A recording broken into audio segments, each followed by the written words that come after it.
Hello, everyone. I think you can hear me. It's Steve Lookner with Agenda Free TV. We are here to bring you live coverage of the Kristi Noem confirmation hearing for the position of Homeland Security Secretary. And I have something for you. Hold on. I have this. There's that.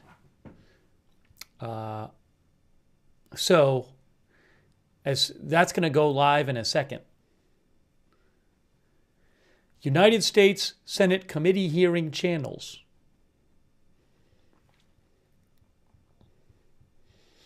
Thanks everybody for being here. Let me try something real quick. Hold on, I want to try one other thing. Just make sure everything is working here. We've had some weird technical issues lately. You're going to hear me talking in a second, just for a second. Give me a second. Claim to show. Good. Okay, that's good. That's good. That's what I want to make sure that was working. Okay. This is going to start in 9 minutes. I appreciate you being here. We got Beth Mythical moderating, Janet B.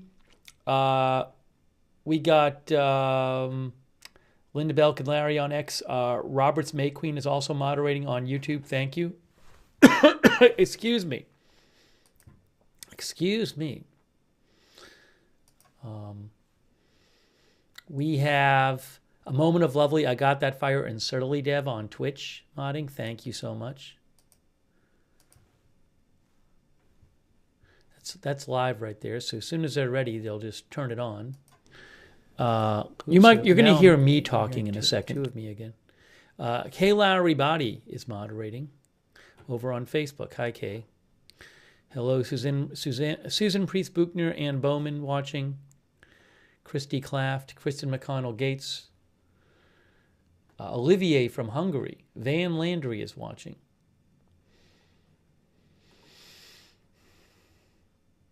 Devin Morrill says, that's my governor. She'll be amazing. I guess Devin's in South Dakota. Whereas Jess J says, I live in South Dakota. Many of us are disappointed. We have some different views. Nothing wrong with that.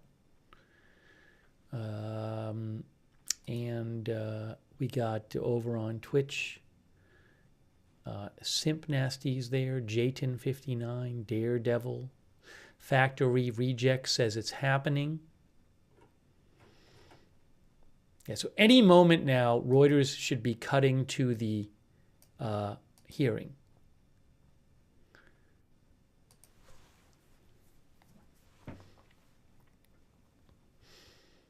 As we wait here. Let's see here. You can see this real quick, if I could just show you this. Kristi Noem, Trump's Homeland Security pick, faces scrutiny on immigration plans, says AP. Look. South Dakota Governor Kristi Noem, Trump's pick to lead the agency central to his vision of cracking down on illegal immigration, will face senators Friday at a confirmation hearing that will be her first chance to lay out her vision for the sprawling Department of Homeland Security. Noem, a two-term governor of South Dakota and former U.S. Congresswoman, was chosen by Trump to lead the department responsible for key immigration and border-related actions that will be central to his plans for mass deportations and tightened access at the border. The immigration and border-related agencies Noem would oversee include U.S. Customs and Border Protection, Immigration and Customs Enforcement, and Citizenship and Immigration Services. Beyond those agencies, the department is also responsible for securing airline transportation, protecting high-profile dignitaries, and responding to natural disasters and more. She would replace outgoing DHS Secretary Alejandro Mayorkas, who was so vilified by Republicans angry at the number of migrants crossing the country's southern border that they impeached him in early 2024. By the way, under Trump, in Trump's first term, 6 people cycled through the Homeland Security Secretary position during Trump's 4 years in office. She appears to have strong backing from GOP senators who will be crucial to her confirmation.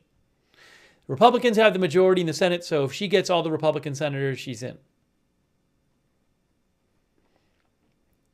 Democrats are ready to question whether she is qualified to lead a department that is crucial to the country's safety. Richard Blumenthal, Connecticut Democrat on the committee, said he had serious doubts about her ability to manage this huge organization of such serious consequence to national security. Noem in recent years became a regular presence in Trump's orbit and at one point was even considered to be his running mate.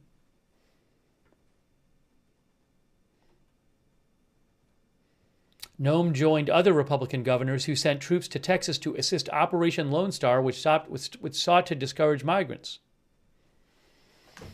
The decision was met with particularly harsh criticism because Noem covered most of the deployment with a $1 million donation from a Tennessee billionaire who has often donated to Republicans. All right, so as soon as the hearing starts, that was from AP. As soon as the hearing starts, we'll have it here. Let me read some of your comments here.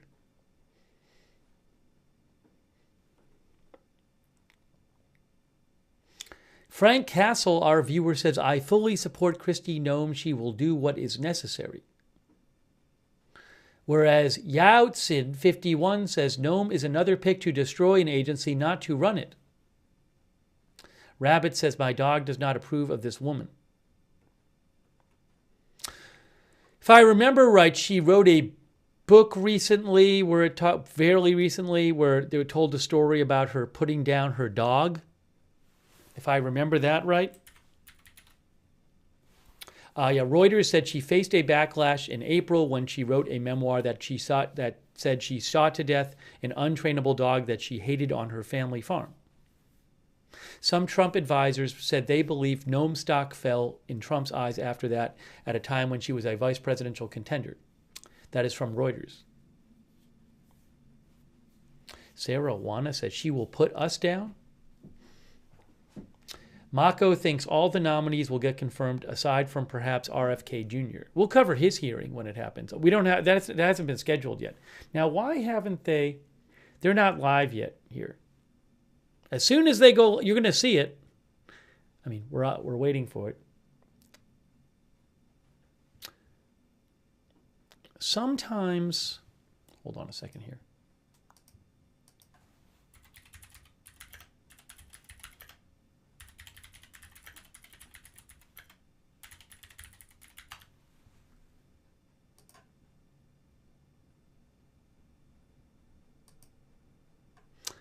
Sometimes Reuters will go live before the hearing starts, but it looks like they're just waiting until 9 a.m. I mean, you can see it. It's on your screen right now.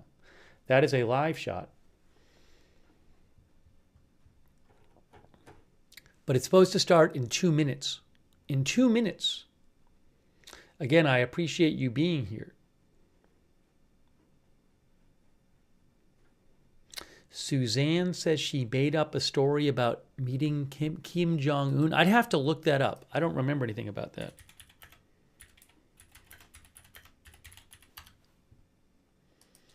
AP said last September, I'm looking at an AP article, last May, it said that her office said she had a false claim.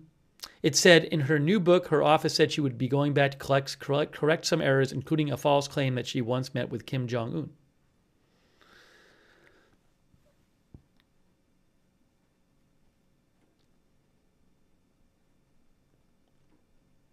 I guess, according to the article, that was corrected in future editions of the book.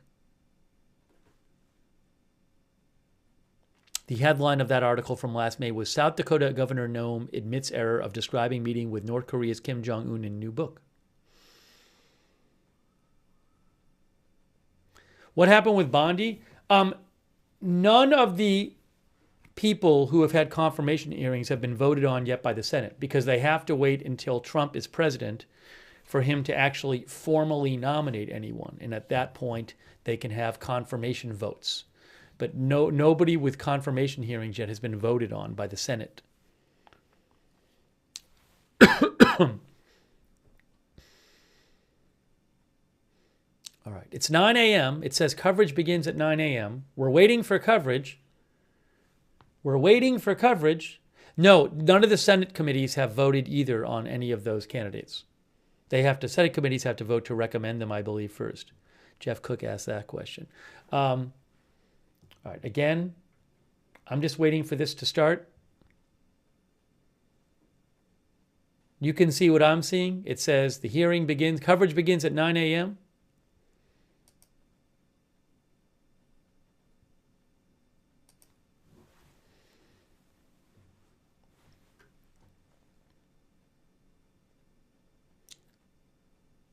So I'm waiting along with you.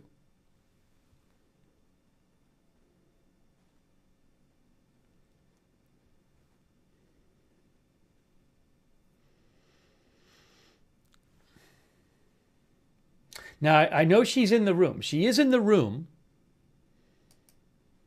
She is in the room.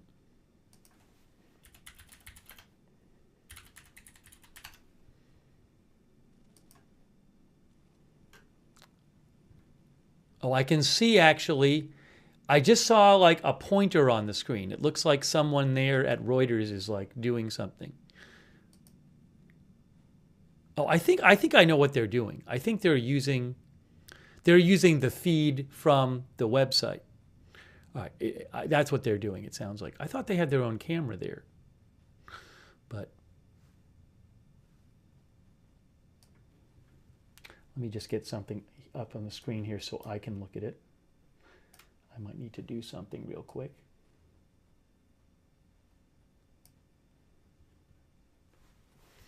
Yeah, I think they're using the web, they're using the Senate feed, which doesn't start until the hearing starts. Sometimes, some hearings, Reuters has their own camera. It looks like on this one, they're going to use the Senate's cameras.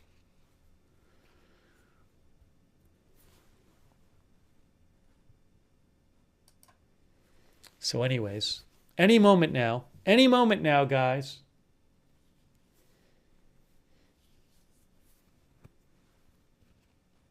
Yeah, the press is taking pictures of her right now.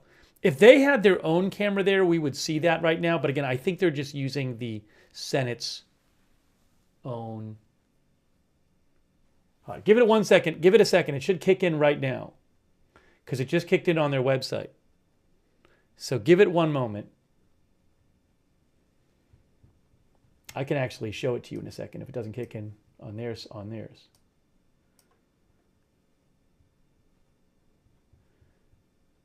Right, hang on. I don't know why they're delayed. I'm going to do this a different way. Hang on. We're going to get to you right now. I'm getting it for you. I'm getting it for you. Don't worry.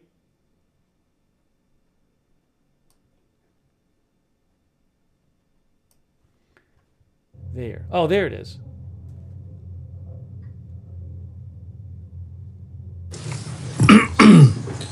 The hearing to consider the nomination of Kristi Noem to be Secretary of the Department of Homeland Security will now come to order.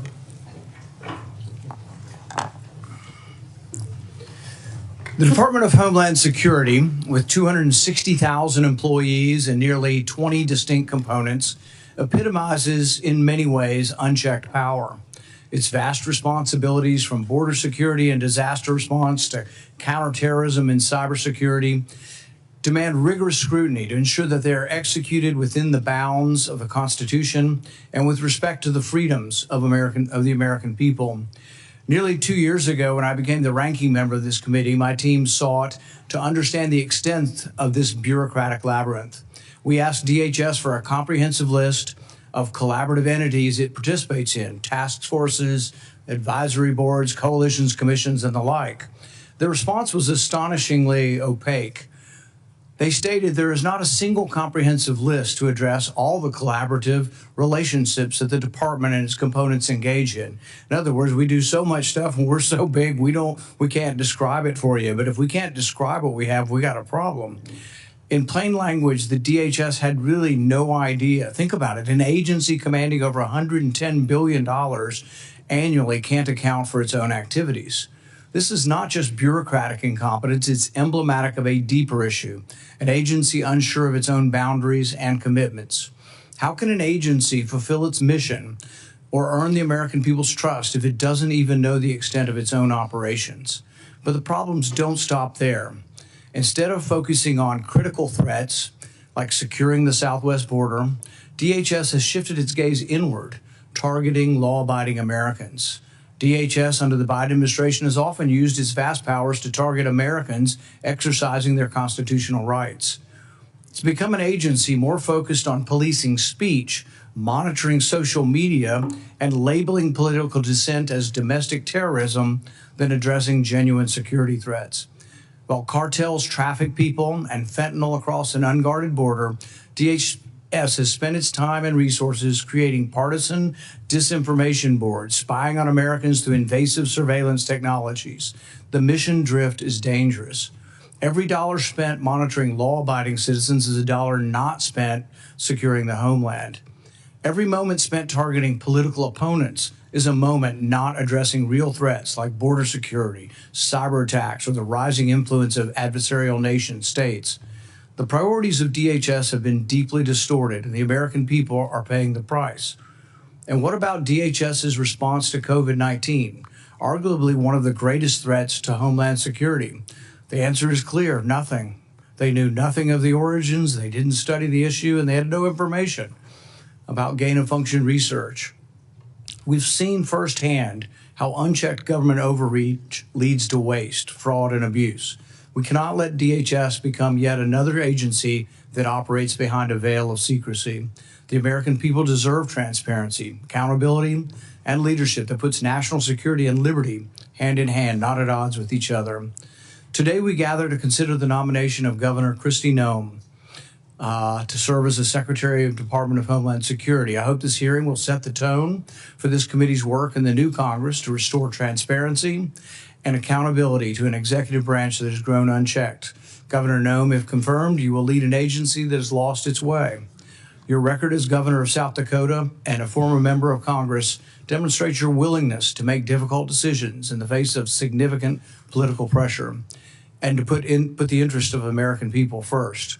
You have the opportunity today to address how your background and vision will translate to leading one of the most critical and scrutinized departments in the federal government. This is the first of many consequential moments for this committee as we renew our commitment to the constitutional oversight role that Congress must assert. I have no doubt that the nominee will consider in the coming weeks and months that you will be up for the challenge. Governor Noem, thank you for your willingness to serve, and I yield to the ranking member for his opening remarks. Thank you, Chairman Paul. Governor Noem, it's great to see you here today, and I want to first thank you for making yourself available not only to the entire committee, but the discussions that we had in my office, going perhaps a little more in depth in the issues than is possible in a hearing like this, and having that open and frank conversation is something that I appreciate. Also appreciate your willingness to spend time with committee staff as we conduct our due diligence and review of your qualifications and a background to serve as Secretary of the Department of Homeland Security. As our third largest federal agency with more than 240,000 employees and an operating budget of more than $100 billion, the Department of Homeland Security requires strong, stable, and principled leadership. Our nation faces serious threats and security challenges, from securing our borders and combating terrorism to preventing cyber attacks and responding to our nation's increasing number of natural disasters. And DHS is the first line of defense in all of those areas. I appreciated the conversations we had at today's hearing, where we discussed the importance of ensuring that our nation's borders are safe and secure.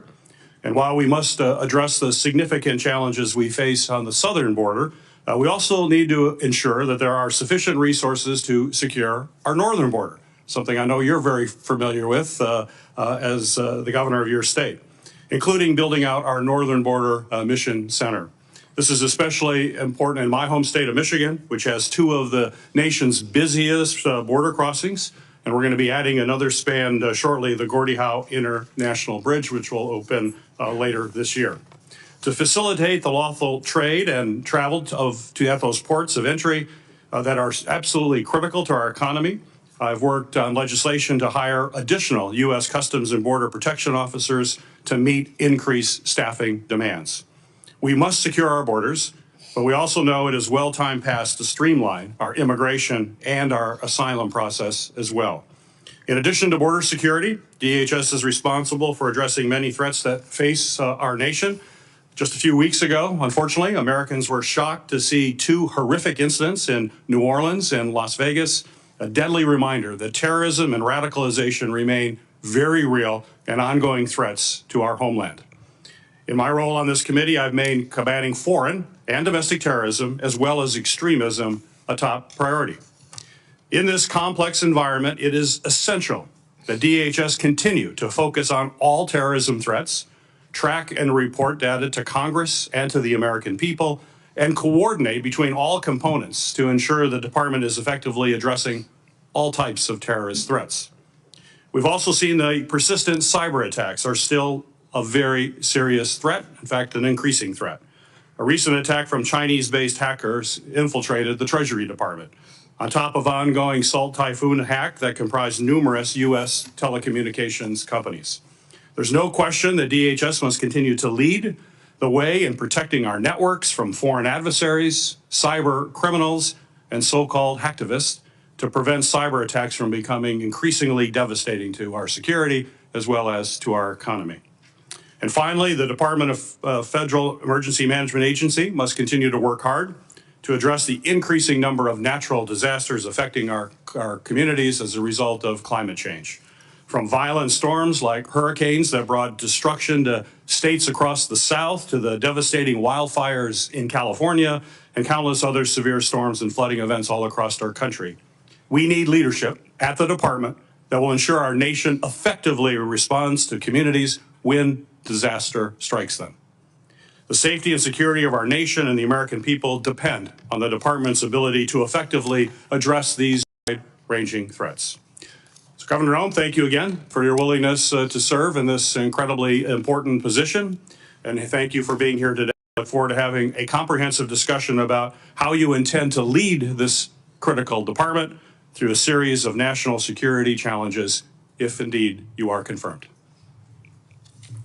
This morning, Governor Noem will be introduced by Majority Leader John Thune and Senator Kevin Cramer. Senator Thune, you're recognized. Well, thank you, Mr. Chairman and Ranking Member Peters and members of the committee. I'm very pleased to be able to be here today to introduce South Dakota's outstanding governor, who has been nominated by President Trump to serve as the Secretary of the Department of Homeland Security. I've known Kristi Noem for a long time. She has a very compelling personal and family story, which inspired her entrance into the public arena, and I'm sure you'll hear a little bit more about that from her. But I've observed as she has gone through the state legislature as a leader there, State House of Representatives. Hang on one second, guys. Our state's interests there for 8 years, and now currently as South Dakota's governor. And I think she brings to this job a number of things that are going to be really essential. And one is obviously a skill set when it comes to managing hard problems. She led our state through the pandemic, managed what were extraordinary circumstances all across this country in a way that made South Dakota, frankly, a magnet for people from other states who were trying to flee or get away from some of the heavy-handed requirements that were imposed in other states around the country. Our state stayed open, stayed free, and that was largely due to her leadership. And I would say, too, as we tackle what is an enormously complicated and hard issue, which is our southern border, it's going to require a skill set, which I believe she possesses. It's going to require a tremendous amount of persistence and determination, which I think she has, an enormous amount of energy, which she has in abundance, and frankly, what I would say is just absolute toughness. It's going to take some tough and hard leadership to get things back in order. And I want to refer to something she said in her State of the State address earlier this week to South Dakotans, and that is that over the past 4 years, we've seen a complete disregard for the security of our borders and the safety of the American people, to say nothing for the rule of law. Chaos at our southern border and the Biden administration has left our country vulnerable to a whole host of security concerns, from terrorist entries to cross-border criminal activity like drug trafficking. I think it's well documented, and I think it's high time that it gets fixed. And we have somebody nominated by the president that I believe has the capabilities, the qualities the experience, and again, frankly, the determination and toughness to solve what is a very, very tough issue, and one which is desperately in need of solutions. So I'm pleased to be able to be here today to introduce our great governor and to thank you for your consideration. I look forward to this committee acting on her nomination, and I look forward to voting for her on the floor of the United States Senate to be the next Secretary of the Department of Homeland Security. Thank you, Mr. Chairman. Senator Kramer. Thank you, Chairman Paul, Ranking Member Peters, colleagues. Once again, I find myself in full agreement with the Majority Leader. It's a good place to be in our business. So this is a very special opportunity for me. And first thing I want to do is thank nearly all of you. I got into almost every one of your offices with Kristi as her very amateurish sitting Senator Sherpa. And the blessing for me was not only to be with my good friend and former colleague, but to learn a lot about this committee that I'm not on, and to get an inside view. And Gary, especially learning how we can work together at the northern border and how similar, although very different, Michigan and North Dakota are. So thank you for your hospitality. You were all very kind to Kristi and to me. But Kristi is a former colleague. You know, when you're the only member of a body of 435 from an entire state, it's really important to have friends. So together, Kristi and I were two out of 435. And if we could get Montana, Wyoming, and Alaska, there'd be 5 of us that could take on the fight. But I know this, I remember our very first year, my first year, it was not hers, my first year in the House, the unthinkable happened and the House of Representatives failed to pass a farm bill. And all I can tell you was the least secure homeland person in America was the Speaker of the House and the Majority Leader the next day when Kristi and I doubled up, and eventually we got a farm bill done. I say that because we are living at a time, and Senator Peters, you used the words strong, stable, and principled. I can't think of 3 better words to describe Kristi Noem than those 3 words. I would add this. I'm not surprised that President Trump turned to Governor Noem. Securing the homeland is the #1 priority, our #1 priority, our #1 constitutional priority as a Congress. And it is for sure the #1 priority of the voters in the last election. And it is the #1 priority for President Donald Trump. So naturally he would say, who is the toughest, smartest, most capable protector that I know? I think I'd like to find a ranch woman, mom, grandmother who knows how to protect her own. And when you grow up on a ranch in the prairies or the West, nobody else is going to look out for your critters. No one else is protecting your family. You do it. And she brings this skill set, as Senator Thune said, as a leader, as a legislator, as a member of Congress, as a governor, a very important. By the way, when I'd get into the room with other governors, Senator Hassan, I might as well have just left because I was now part of a club where I don't belong. But anyway, it was very, very rich because there's an alliance there that's really, really important. And so for me, it's just a really special opportunity to be able to be here with her and to have had this time in your offices introducing her to you. But I want to wrap up because last night I received a very touching letter, unsolicited by either Kristi or me, from the tribal chairwoman from the Standing Rock Sioux tribe, which straddles North Dakota and South Dakota. They don't really care who wins the South Dakota State, North Dakota State football game, but they do care about their reservation. And Chairwoman Alkire sent me this letter. Standing Rock is the home of Sitting Bull, in case you were wondering about the credentials of their ability to protect the homeland. I'll just read a few words. On multiple occasions, Governor Noem has invited the Standing Rock Sioux tribe to her table at the South Dakota State Capitol to enter into meaningful discussions. That's what I witnessed when she came to your offices. And Janet writes, it is of great excitement and enthusiasm that our North Dakota Governor, Doug Burgum, will be at the helm of the Department of Interior and my hopes remain high that you will feel the same about Governor Kristi Noem at the helm of the Department of Homeland Security. These two governors understand the needs in Indian country and what words like tribal sovereignty, jurisdiction, and consultation mean to the Indigenous people. Speaks volumes to her leadership and to her character. It's my honor to support her and turn it over to her. Thank you for those great introductions. The committee has also received several statements in support of Governor Noem's nomination, including a letter from 22 fellow governors, the International Association of Firefighters, and 6 other organizations. Without objection, these letters of support will be made part of the hearing record. And I know our senators are going to have to go, but thank you for coming and doing those introductions. It's the practice of this committee to swear in witnesses. Governor Noem, please stand and raise your right hand.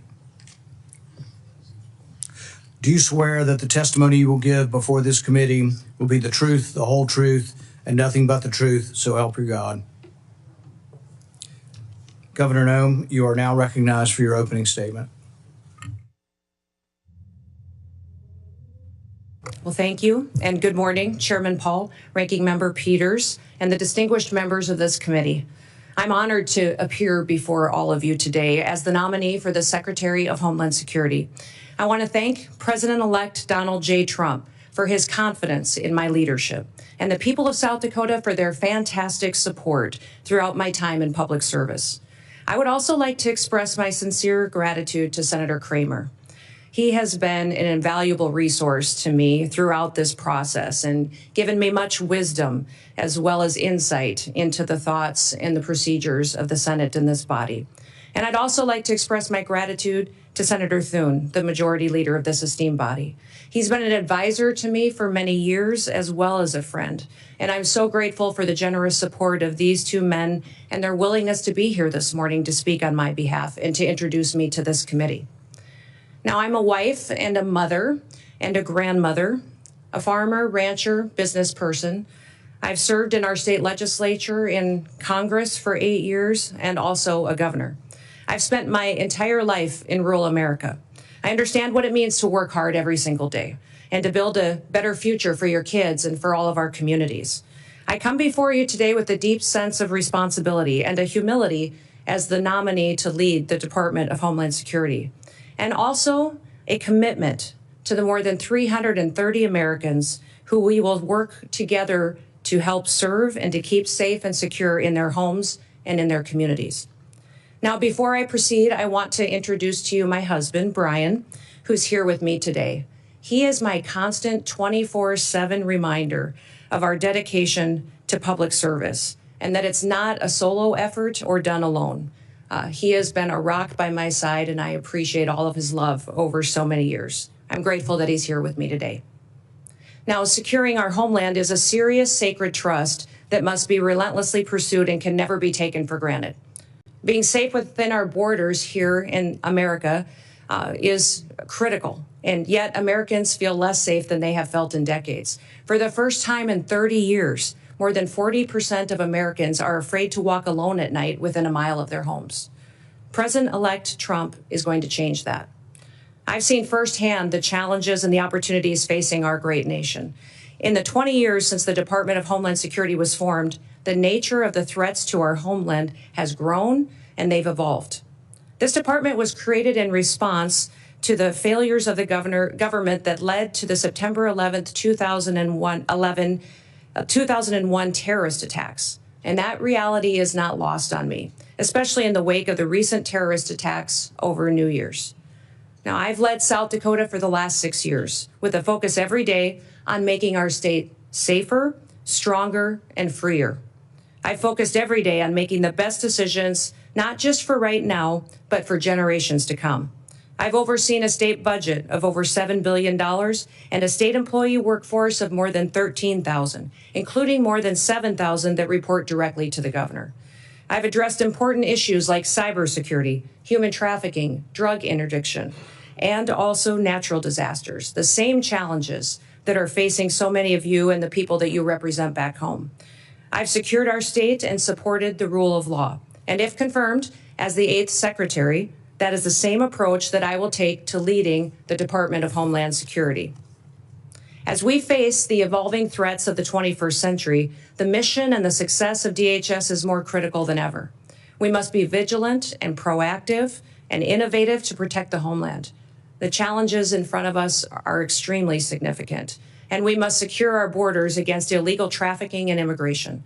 We must safeguard our critical infrastructure to make sure that we're protected against cyber attacks, respond to natural disasters, and also terrorism. I firmly believe that we can meet those challenges head on with resolve. Innovation, we can use collaboration with federal and with state partners. And senators, I want your input. Border security must remain a top priority.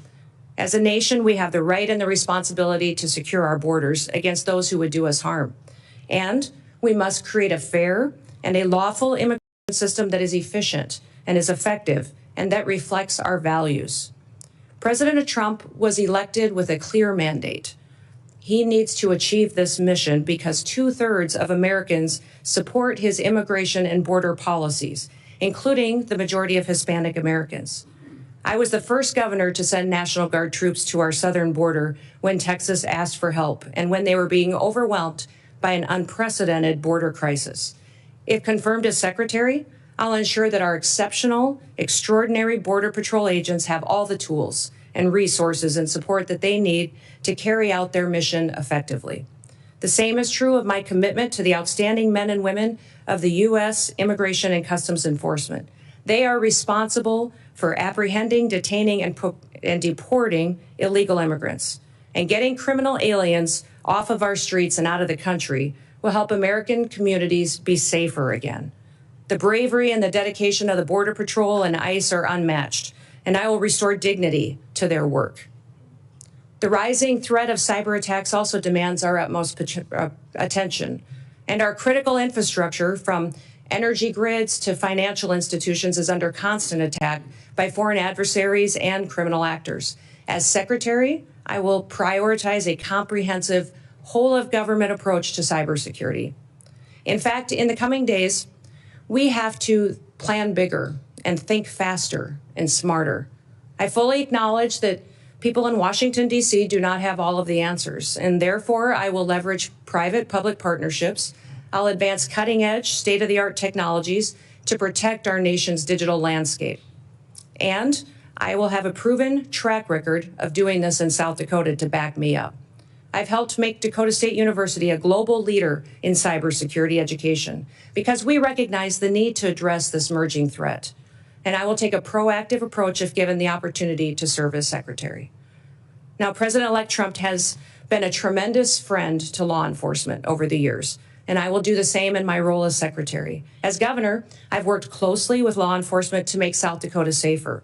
I've overseen hundreds of state troopers in the South Dakota Highway Patrol, and on several occasions, I've convened groups of law enforcement from across our state to address policies that will make our people safer. In fact, while some in this country were attacking law enforcement and defunding them, we took the opposite approach in South Dakota.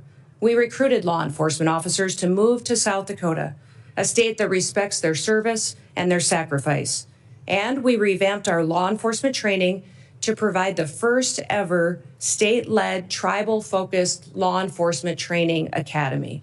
I'm very proud of the work that we've done in cooperation with our tribes to help make their communities more safe. And we must remain vigilant against terrorism and against others who wish to do us harm to our country and to our great people. I'll ensure that our intelligence and our law enforcement agencies are working together hand in hand, that they're fully equipped to detect, prevent, and respond to threats from radical ideologies and foreign adversaries. This requires resources, coordination, and collaboration across all levels of government. And once again, I will seek your wisdom and I will seek your input into the months ahead. For the sake of the people that we both represent, we have to get this right. Now, I recognize that Homeland Security isn't just about prevention, but it's also about resilience.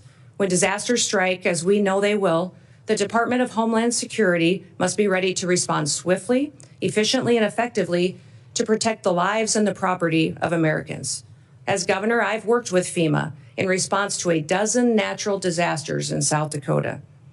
These have included historic floods, tornadoes, blizzards, wildfires, a derecho, and even a global pandemic.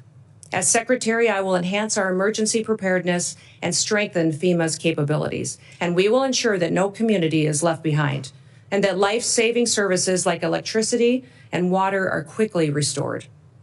As Secretary, I will oversee the Secret Service, an agency that is in serious need of reforms. We all saw the threats to President-elect Trump last year and the consequences of failure. Now, that should never happen again. And I've worked closely with my own gubernatorial protective detail, and I'm familiar with what works and what doesn't work. And I'll bring that experience towards strengthening the Secret Service once again.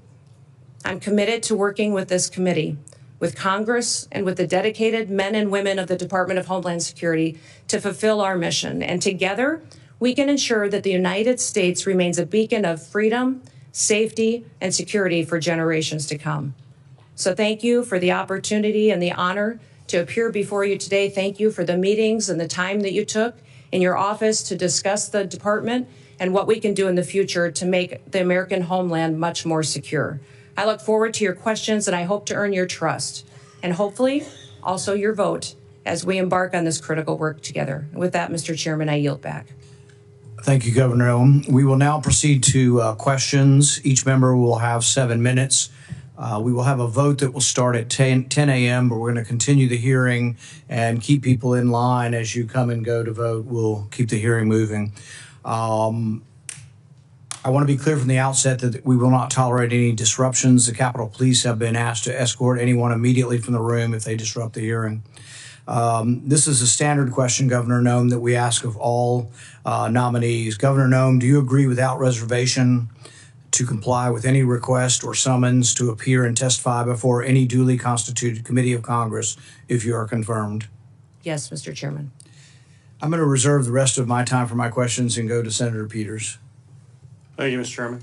Governor Noem, the DHS Secretary has many competing priorities, as you well know, and you outlined certainly in your opening comments, from our borders to wildfires to cyber attacks. But as you and I discussed at length, and I appreciate you bringing it up in your opening comments as well, we do have a northern border in addition to a southern border. That's absolutely essential that the DHS has the resources necessary at the northern border to carry out its mission, both between ports of entry and all along the border. In fact, we've seen an increase in unauthorized crossings in recent years at the northern border. So my question for you is, if confirmed, do you commit to ensuring along with the southern border that the northern border is sufficiently staffed to maintain its security and robust trade between the U.S. and its neighbors, including at the Gordie Howe International Bridge in my home state of Michigan, have the resources they need to facilitate trade while keeping Americans safe? Yes, Senator Peters, you and I talked about this in your office and also with Senator Slotkin as well, how important it is to continue to remain focused on our northern border and all borders and ports of entry that the United States has. I think there's been some universal concern from some of the committee members that as we focus on the southern border and what we're seeing as far as the invasion there and the amount of people crossing, that the northern border would lose focus. But that will not happen, and we will ensure that our borders are secure and we're addressing all threats that may come in from any direction. And also with the bridge as well and staffing up on that as well. And I've assured Senator Slotkin as well that our focus is there to make sure that it is staffed appropriately. Very good. And as we discussed, the department is diligently working to stand up the Northern Border Mission Center at Selfridge Air National Guard Base in Michigan, following the authorization and funding that I was able to secure in the last Congress. This center is critical to support the department's northern border security missions and addressing evolving threats. So quick question, if confirmed, do you commit to working with me to fully build out the Northern Border Mission Center?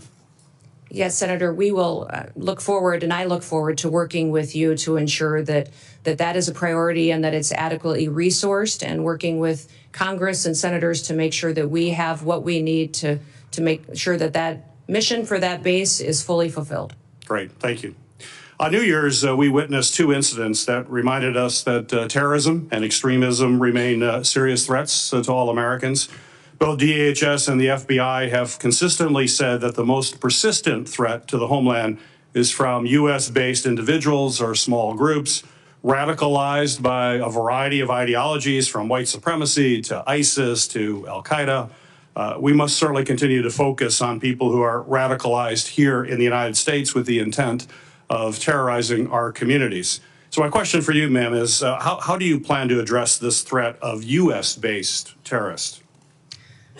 Senator, this is a grave concern for our country, as we all agree that the #1 threat to our homeland security is the southern border. In fact, since Joe Biden has been president, we've seen 382 individuals that have come over that border that are on the terrorist watch list. Behind me have the governor of Louisiana with me, and he and his state and people in this country went through a horrific event on New Year's Day, and one that we never want to see repeated again. But this governor behind me is concerned also about an upcoming event, which is the Super Bowl coming shortly, which we need to do all that we can to work together, that he has the reassurance that the federal government, that the Department of Homeland Security is prepared to help him protect that event and to keep people safe while they are there.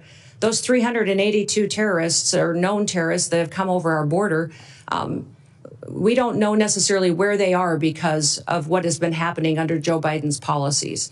Now, President Trump obviously won the last election with a clear mandate, and that mandate is for the American people to secure that border.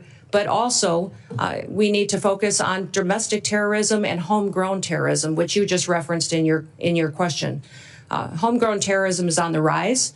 We see more and more incidents of people that are U.S. citizens that have become radicalized, and knowing when people are leaving the country and coming back and changes to their behaviors and what their actions are is critically important. So the resources that the Department of Homeland Security has needs to be utilized as far as identifying those threats and being proactive to prevent them, but also protecting civil rights and liberties in that process and making sure that the department is on mission to do what it was called to do, why it was created, and what authorities that Congress and the Senate has given them.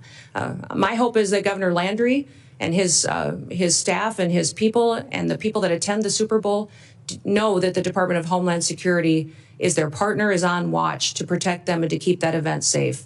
I hope all Americans know that leadership has consequences. I hope that we can get through and get your support for this nomination and get confirmed quickly so that we can address the threats that we currently face and make sure we don't have any repeats of the day that we saw just starting this year on New Year's Day.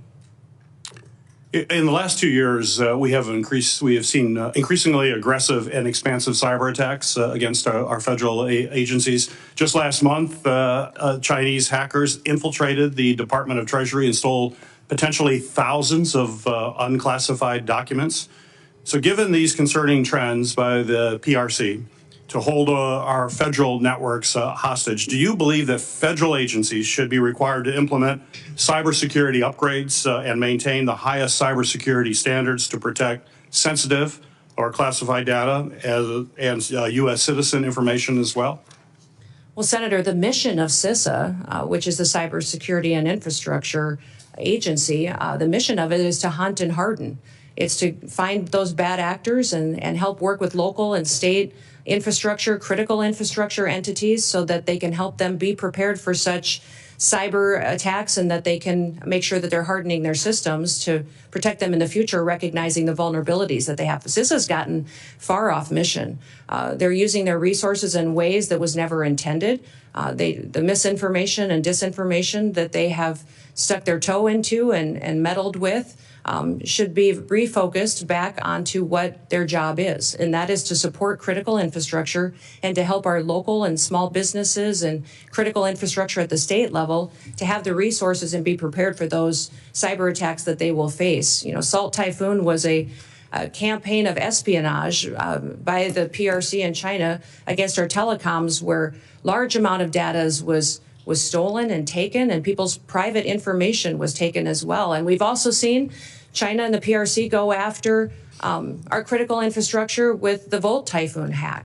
And that was extremely dangerous because there was no reason for them to do that, just to steal people's data and information. The reason for them to go after that was to control our critical infrastructure, for the ability to see if they could shut down a water plant, a utility company, and that was to cripple our country. So these threats are real.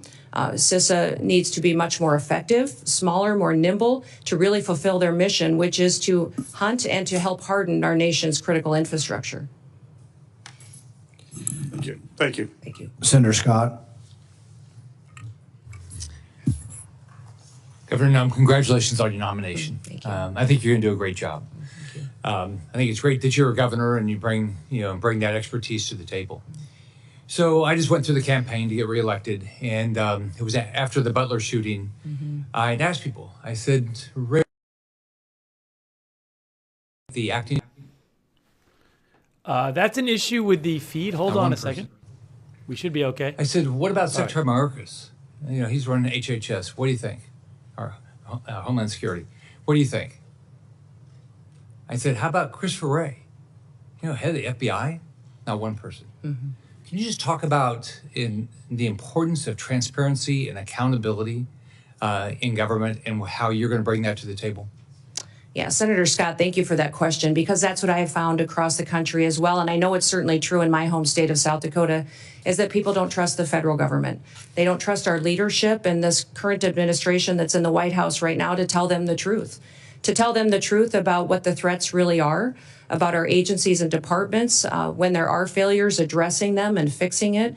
The Secret Service is one of those perfect examples. They need leadership that understands why that Secret Service was created and what it needs to do. There's two elements really that the Secret Service is tasked with, and that is protective detail and then also investigations. Yet we see investigators within the Secret Service out there investigating antiquities and other things that are off mission when they should be focused on making sure we're addressing national security events with the protocols that are necessary and protecting the individuals that they're charged with and getting that skill set and training that are necessary. That's been compromised by not having enough people there and being adequately staffed and resourced. But frankly, the leadership hasn't been honest about talking about it. We saw this with the drones over New Jersey as well, the federal government not answering the questions from the public. And when they finally got a straight answer out of President Trump, they felt reassured that somebody recognized that this was something they were questioning and that they deserved answers. My goal and my mission is to build trust. We will undertake a large job and a large duty that we have to fulfill, that the American people expect us to do by securing our border, to make sure that our nation is a nation with borders or we're no nation at all, and that we are making sure that those criminal actors that are perpetuating violence in our communities and in our cities and towns and states are removed from this country, that there's consequences for breaking the law in our country again. There has to be consequences, because when Americans break the law, there's consequences. And why would we ever allow someone to come in from another country and not allow them and not have consequences, or allow them to continue to go forward and to commit rape and murders and break other laws that endanger our society? So we've had over 13,000 murderers that are loose in this country that have come over that border. We've had almost 16,000 rapists and sexual assault perpetuators that are loose in this country right now. 425,000 plus people have criminal convictions that are here illegally in this country that our current administration is doing nothing to round them up and get them out of our country. We will be doing that immediately, and that will be the priority. And that is one of the reasons that today the American people have lost their trust. President Trump will build it back and know that their federal government is accountable to them and is working to put America first again. So Joe Biden completely opened our southern border and dismantled our entire immigration system. As a former governor, I know that when the federal government policies are broken and failing Americans, you see the impacts in your state, just like I did when I was a governor. And you take the steps necessary to protect the families in your state. I know you've done that. One thing you did, as you talked about before, you sent troops, our National Guard, to the southern border. Can you talk more about how Biden's open border policy has affected your state and communities, and the role your state resources placed in helping secure the border? We certainly have seen the effects in South Dakota that many of your states did. And I would say every state has seen the effects of an open border and the policies that have been under the Biden administration. We saw increased crime, but we also saw increased drug activity. We saw cartel and their affiliates moving into our state to proliferate trafficking. And we saw people being victimized and a lack of accountability with the federal government. So when Texas was addressing the situation and asked other governors for help, we sent help. I know many of the other governors at the time were sending law enforcement, but I made the decision that at that time that it was more appropriate to send the National Guard, that our National Guard could be activated under Title 32 and sent to assist another state from the invasion that was happening, and because the National Guard is trained for just such a mission.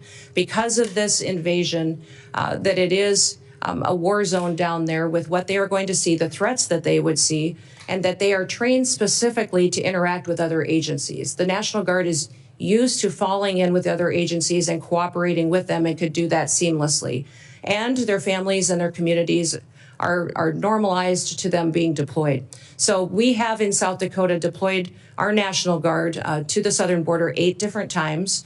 2 of them were federal deployments that the Biden administration sent them down there. One was to send our Lakota helicopters, which were used for surveillance and the drug interdiction that was going on down there. But 6 other times I sent them under state activation to partner with Texas and other states in securing our southern border. They did security operations.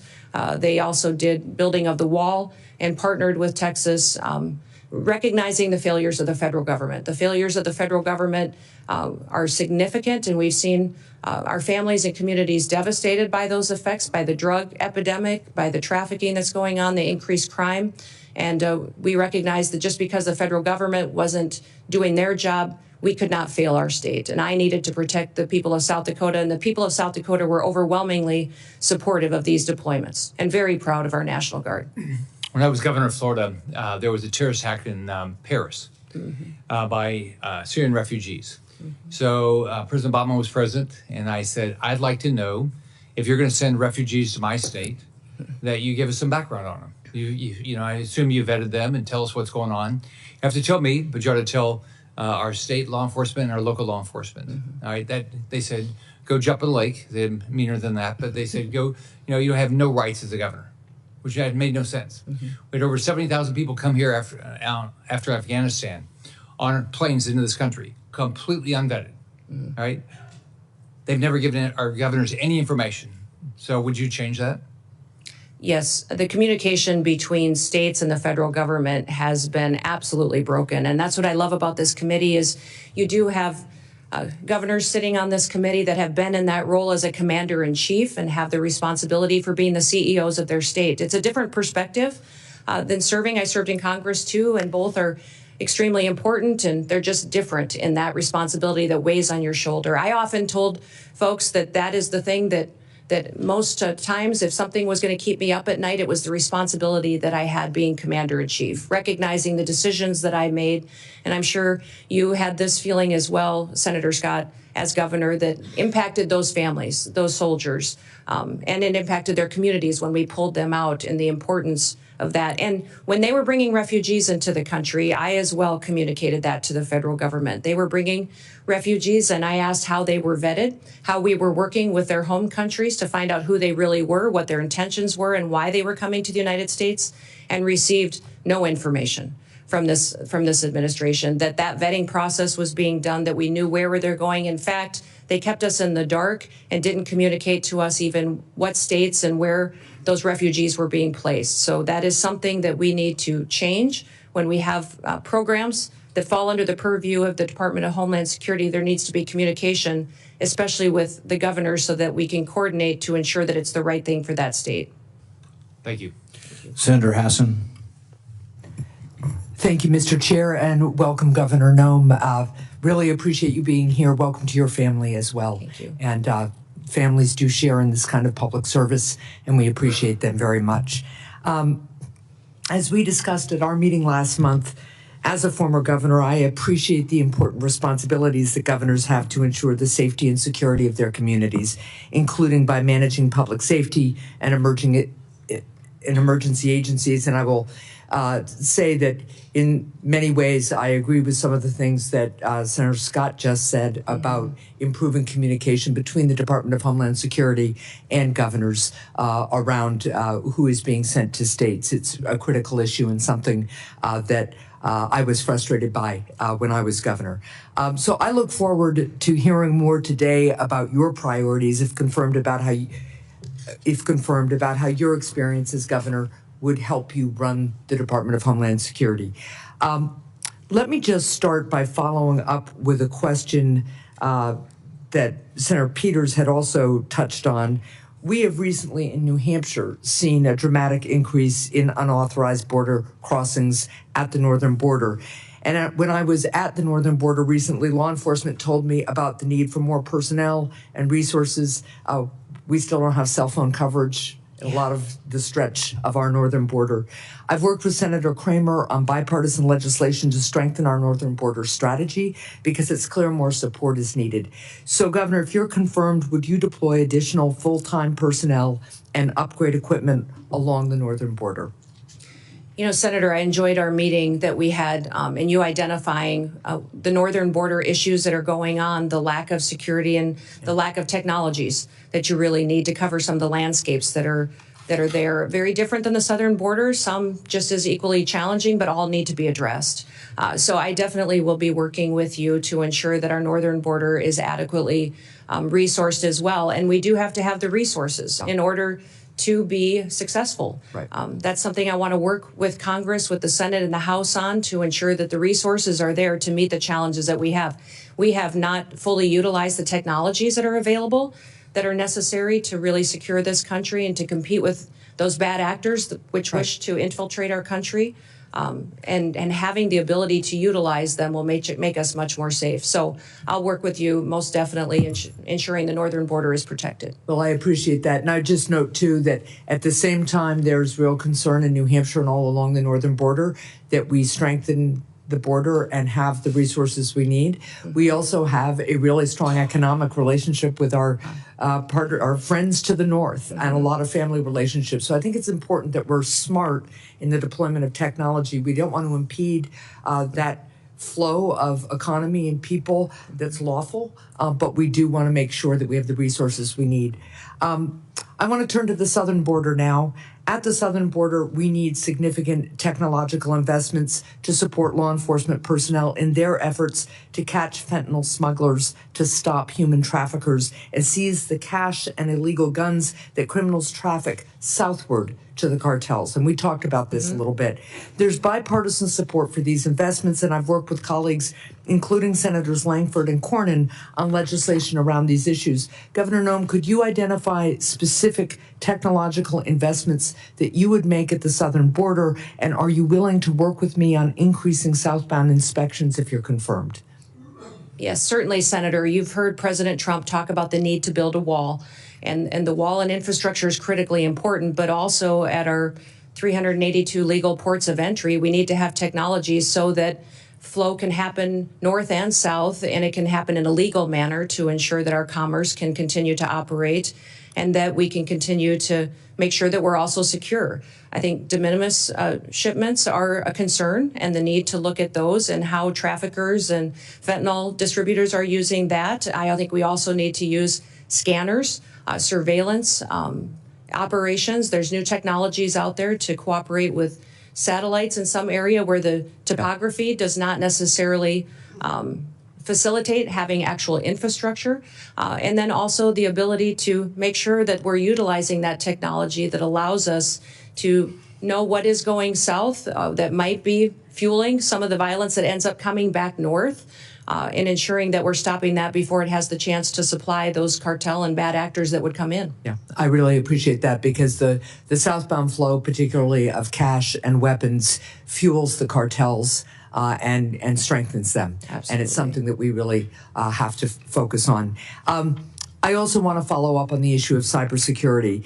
Recently, criminals launched a successful cyber attack on PowerSchool, a cloud-based record management system that contains personal information about tens of millions of kindergartners through high school seniors, including many students and teachers in New Hampshire. This cyber attack on PowerSchool comes as schools and local governments across the country have seen a surge in cyber attacks on their systems. And when a small school of maybe a couple of thousand system, maybe 1,000 students or so has to pay $2 million in ransom. I want you to think about what that does to one of our small communities, right? So Governor Noem, if you're confirmed, how will you empower the Cybersecurity and Infrastructure Security Agency to improve the cybersecurity of state and local governments in the United States? Well, thank you, Senator. If I am confirmed and have the opportunity to serve as Secretary of this department, I'll be following the Constitution and the rule of law, and then getting these departments back on mission to why they were created and why they are existing. What CISA should be doing is helping those small entities, those schools, those local city governments, the state governments, and the small businesses that are critical infrastructure that don't have the resources to stay on top of the critical protections that they need to enact. Well, let me follow up just quickly on that one point. It's something we discussed when we had our meeting. I worked with Senator Cornyn on a bipartisan bill that became law that created a cybersecurity grant program for state and local governments. This is in addition to each state getting a cyber coordinator to help on the ground. We discussed this program, and I know you as governor had some reservations about the structure of the program. But if confirmed, will you commit to working with Congress to adjust it? I'd love your input about what gave you pause as governor. I think there were only 2 governors who didn't participate in the program. And I hope that as we work on the concerns you have, you'd work with me to adjust and reauthorize the program. Yes. All grants within the department will be evaluated when I come in and be looked at to see what we can do to make sure that they're actually fulfilling the mission to which they were established. What I would say about the cybersecurity grants in South Dakota, when I came in as governor, one of my main priorities was to bring the next industry into the state. And I determined that that would be technology and cybersecurity. In fact, we have Dakota State University in our state, which is a cybersecurity national leader in training those cyber warriors that we need to protect us and keep us safe. I've since then partnered to grow and double the size of that school. We train a lot of NSA employees in South Dakota. And so understanding cybersecurity and my experience in that, I think, is critically important to the department and bringing it to the table to do this. You talked about why we didn't take that cybersecurity grant in South Dakota, and it's because the requirements of that grant would have caused me to grow my state government. The administration costs of it would have been much more than what it would have been able to facilitate at the local level. And our state was already proactively helping these individuals that needed the resources to secure their systems. Well, I appreciate that. I'm way over time. There were very few requirements purposely in that grant program other than to make sure the money was being spent the way we authorized. But let's continue to talk about that. Thank you. Senator Hawley. Thank you, Mr. Chairman. Governor Noem, welcome. Congratulations on your nomination. I'm delighted to see you here. I do notice the chairman of the Ways and Means Committee is over your shoulder there. I'd have to question your judgment about who your friends are based on that. The great chairman from the state of Missouri. It's fantastic to have you here. You know, the Department of Homeland Security is not particularly old, but you already have what I hope will soon be the distinction of succeeding the worst secretary in the history of the Department of Homeland Security. Alejandro Mayorkas has been an absolute disgrace to that department and frankly to this country. And I'm delighted to see you willing to step up and serve. Let me just ask you something. I repeatedly asked your predecessor when he sat where you're sitting whether the southern border was secure. And he repeatedly told me under oath, it is secure, Senator. And he repeatedly said under oath, our policies are working, Senator, meaning the Biden administration policies that, of course, gave us this devastating open border. So let me just ask you, is the southern border secure as we find it today? Senator, no, the southern border is not secure today, but in just 3 days, we will have a new president in this country, President Donald J. Trump, and he will secure our border. That is refreshing candor. I'm glad to hear it. Let me ask you about a young man from my state.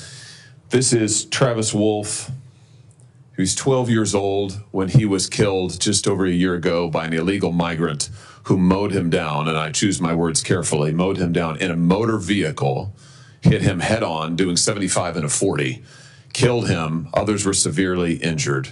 Just yesterday, a witness sitting where you are sitting today told this committee that migrant crime is, and I quote, not an actual concern. Not an actual concern. In a hearing before this committee advising us to drop the Lake and Riley Act and not focus on migrant crime. You know, in my state, with the death of people like Travis Wolf and Officer David Lee, who was assaulted and killed in St. Louis, and officers in Kansas City who have been assaulted by illegal migrants, and others who have been carjacked and stabbed, would you agree with me that migrant crime sure as heck is an actual concern and that you intend to do something about it? Yes, Senator, absolutely. And I am so sorry about Travis and my prayers go out to his family. I can't even imagine what that is like. And thank you for telling his story, because there's so many families in this country that have that same story.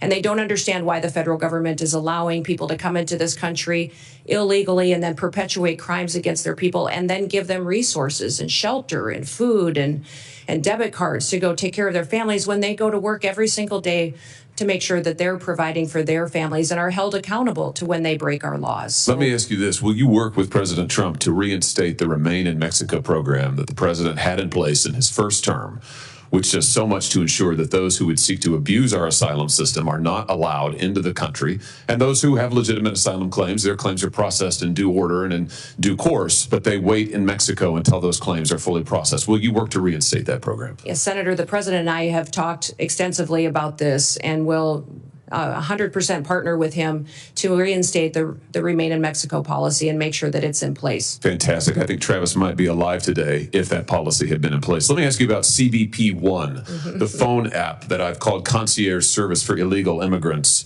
I'm sure you're familiar with it. This was the Biden administration's effort to allow asylum seekers to apply ahead of time using their phones, but not actually to provide any evidence that they needed asylum. There was a newspaper report, a press report that said the only problem with the app is it never asks users, are you seeking asylum?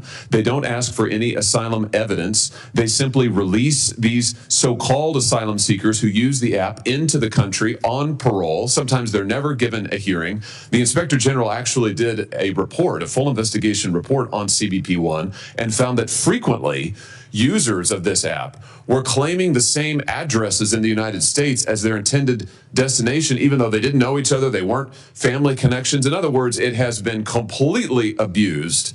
And the idea that the federal government would pay for this kind of concierge service for illegals, I think, is outrageous. Will you end the use of the CBP One app? Yes, Senator, if confirmed, and I have the opportunity to be secretary on day one, CBP One will be shut down. There's data and information in there that we will preserve so that we can ensure we know who's coming into this country and who's already here that we need to go find, but also we make sure that there's another program, CHNV, which I'm sure you're very familiar with, where our federal government actually paid to fly people into this country directly from other countries without any vetting or knowing who they are. So there's several of these programs that need to be eliminated, and we need to ensure that we're following legal immigration laws. I'm glad you just mentioned CHNV. This is a mass parole program. Of course, as you know, our law allows parole in only very limited circumstances. There are two circumstances, and it requires case-by-case evaluation. The present administration, soon to be gone, has granted mass parole in direct defiance of the law, not case-by-case evaluation. The CHNV program is one of those instances. Will you put a stop to this abuse of our parole law and our asylum system? Yes, we will go back to case-by-case evaluation of these parole cases and ensure that we have more resources, if you will partner with us, to make sure that our legal immigration system is fully utilized, that we have more judges, more immigration courts, so that we can process people legally and make sure that they are going through that process rather than, like Joe Biden has done, use this as an excuse to allow people to come into our country with no consequences. Let me ask you about another low light, not a highlight, but a low light of this last administration and DHS. Your predecessor, the current Secretary of DHS, established a disinformation board using taxpayer resources to police speech on the internet and elsewhere, to tag American citizens' viewpoints as either legitimate or not legitimate, and use the power of the state to censor them, including having them removed and perhaps penalized. This has got to be the darkest chapter, I think, in DHS's short history. He eventually withdrew the board under intense criticism, but has never fully repudiated it and never promised not to do it again. Will you pledge to us here today that under your leadership, there will never be a disinformation board or anything like it at DHS, and you will be a champion for the free speech and First Amendment rights of all Americans? Yes, Senator. Hey, guys, real quick, I just want to give you a little update here on a little bit of breaking news. I would say, as was expected, the Supreme Court has upheld, that is, they have refused to strike down the law that would ban TikTok if it is not sold by its Chinese parent company by Sunday. Now, there's lots of reporting suggesting that this ban will not come into place. There's reporting out there that says that the Biden administration will not actually put the ban into place while he is president. There's reporting out there suggesting that the Trump administration might not go through with this ban. So we certainly do not know that TikTok is going to be banned in the U.S. But I did want to update you on the Supreme Court ruling that the Supreme Court has chosen to not strike down this law and has upheld the law. So in theory, there could be a ban as soon as Sunday, but we'll have to see what happens. There's a lot of reporting suggesting that this ban is not going to happen right away.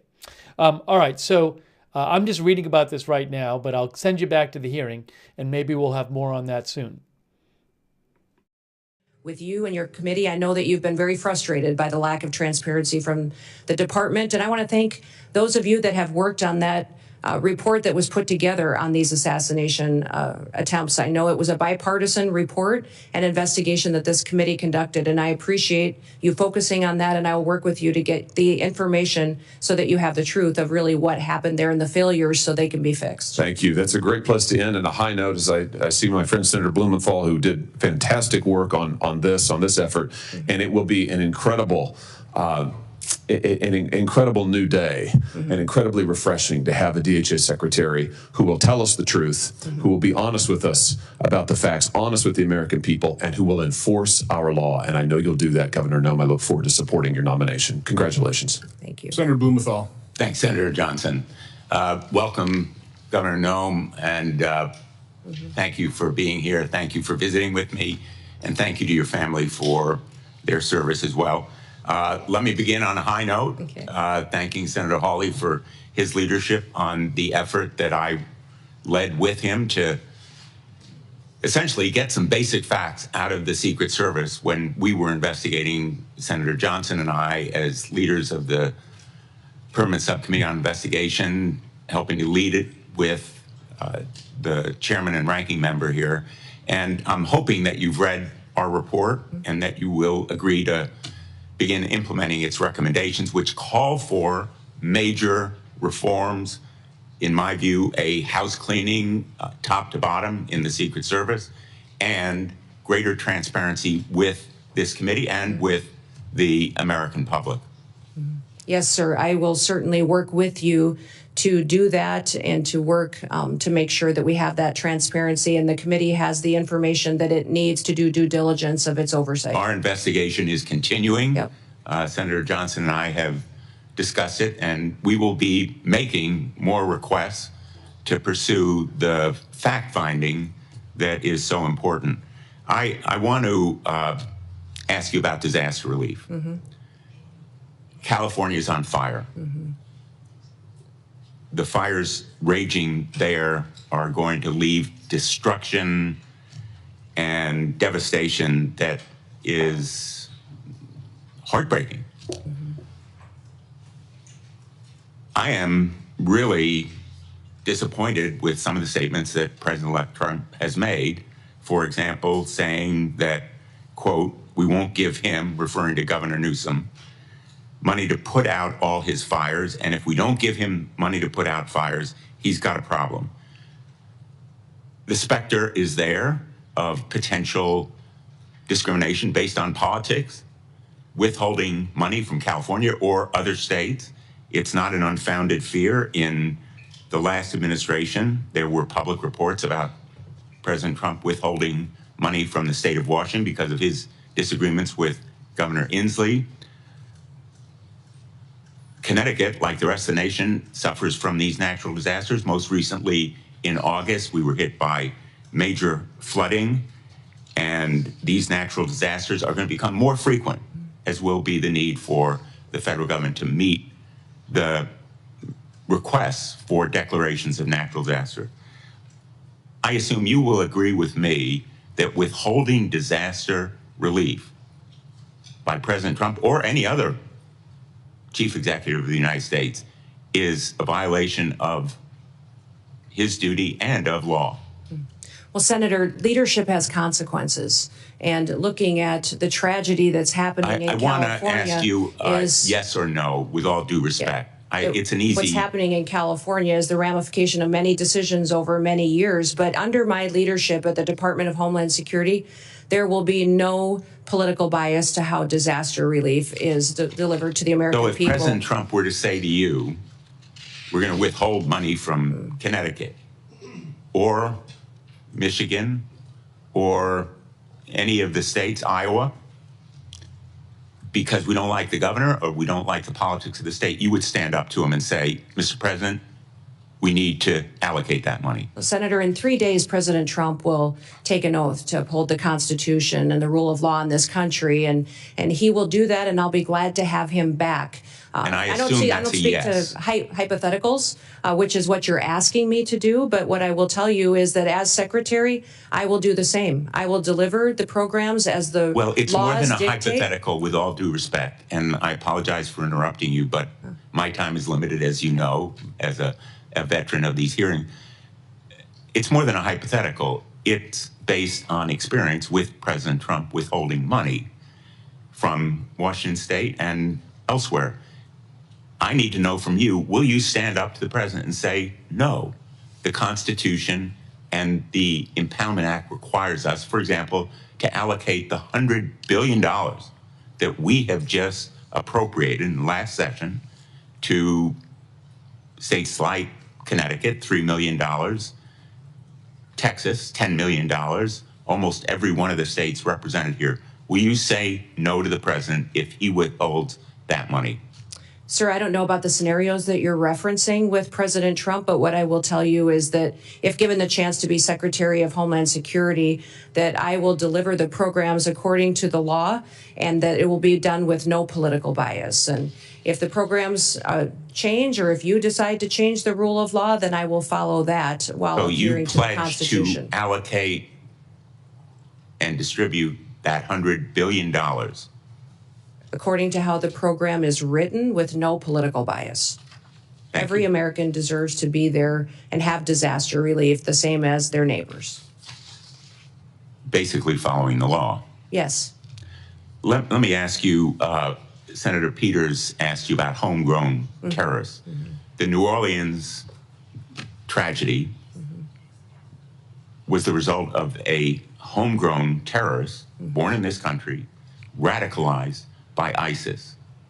And it reflects the reason why the intelligence community, the FBI, almost all of our law enforcement has said repeatedly, domestic violent extremism is the most lethal and persistent threat to our security. That terrorist was radicalized by ISIS. The investigation is underway. We don't know all the facts, but we do know that he was a military veteran, and ISIS was responsible for radicalizing him. Shouldn't we focus on ISIS as a threat to this country's security? Senator, certainly we should be focused on all threats to this nation's security. That's the mission of the Department of Homeland Security, and homegrown terrorism is growing. We have more and more incidences. The tragedy we saw and the terrorist attack in New Orleans. What will you do to combat it? What will you do to stop ISIS and other extremist organizations from radicalizing people in this country? Well, certainly, Senator, I'll continue to work with the administration and our partners and the Department of Defense, the intelligence agencies, also within Secretary of State and the other branches and cabinet officials to make sure we're bringing all resources to bear to identify and to stop these types of terrorist activities. What I would say is the cybersecurity and intelligence elements that we have within the Department of Homeland Security have been incredibly siloed. They have not communicated with other intelligence agencies like they should and partnered. INA has some interaction, but not enough. And we also need to have CISA have interaction with the FBI, CIA to make sure they're working together to stop these types of threats and identify when they're growing among our citizens and how they become radicalized. This area of questioning, I think, is supremely important. I know there's a lot of focus on the border. We all want more border security. We want to stop migrant crime, but let's not take our eye off the ball. The governor of Louisiana for the Super Bowl ought to be really riveted on the potential for homegrown terrorism as a threat.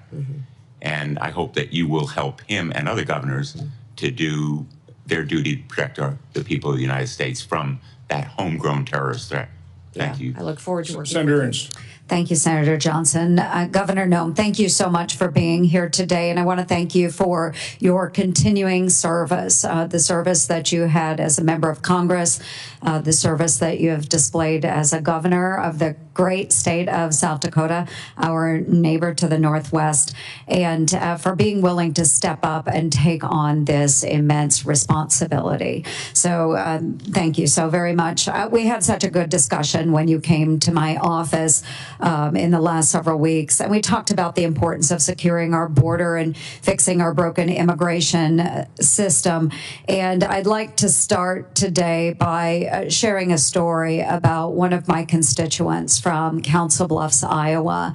And what we have seen through this broken border is tragedy that strikes so many families across the United States. So very similar to the story that was shared by my colleague from Missouri with his constituent, Mr. Wolf. I have a young woman by the name of Sarah Root who encountered tragedy on January 31st, 9 years ago. So Sarah Root was struck and killed by an illegal immigrant who was drunk driving.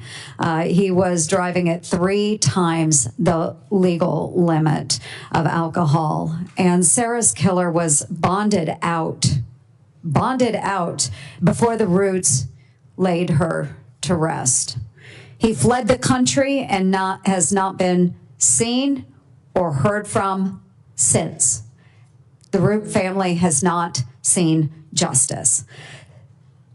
So, Governor, how do you plan to prioritize the detention and deportation of illegal immigrants like Sarah's killer? Well, yes, Senator, thank you for telling Sarah's story. I remember when this happened because it was so close to home and so devastating for her and her family and the entire state of Iowa and our country. President Trump is focused on making sure that these types of situations don't happen again, that we don't continue to lose our children and our family members to illegal immigrants that come in and perpetuate crime and with no accountability, and then are released with no consequences. So the number one priority of the president is to secure the border and to deport these criminal actors immediately and as soon as possible. They will be the number one priority to make our communities safer and so that we don't have this kind of situation going forward. In fact, people, I think when they first heard my name being mentioned and nominated for the Department of Homeland Security, maybe thought it was a little bit of a surprise. Like, oh, I didn't think about Kristi doing that job. But I tell people the reason that I asked for it is because I knew it was the president's number one priority. I knew that it needed to have someone in the position that would do what the president promised the American people, would be strong enough to do it, and follow through to make sure that we're protecting our communities and America, but that also came at it from a perspective of how these families feel, that was a wife and a mom and a grandmother, and would be able to stand up and communicate to the American people what we were doing and why we were, because it's what they asked us to do. I have 3 grandchildren and 1 more on the way, and when I look at little Miss Addie every day, I just think, what kind of a country is she going to grow up in? What kind of a country will we leave her and her brother and a sister? And I don't want them to think that their grandma sat on the sidelines and didn't do all that she could. So I will enforce the Constitution and the law, and I will make sure that when people enact horrific things like this that happened to Sarah and her family, that there will be consequences for it. Yeah, absolutely. And as a fellow grandma, I know that you are perfectly positioned to enforce this. I do want to move on to another topic that we visited about in my office. So I'm the founder and the chair of the DOJ Senate caucus. And so we do need greater government efficiency. And I do believe in order to do that, we need less of our employees teleworking and more of those government workers back in the office working for our constituents. And to that end, it ties together then, too. We just found out that the Treasury Department had a cyber attack on December 8th from China. And no surprise here, they access servers through work from home software. So it all ties together. We need more people back in the offices, making sure that any communications are secured, any work is secured.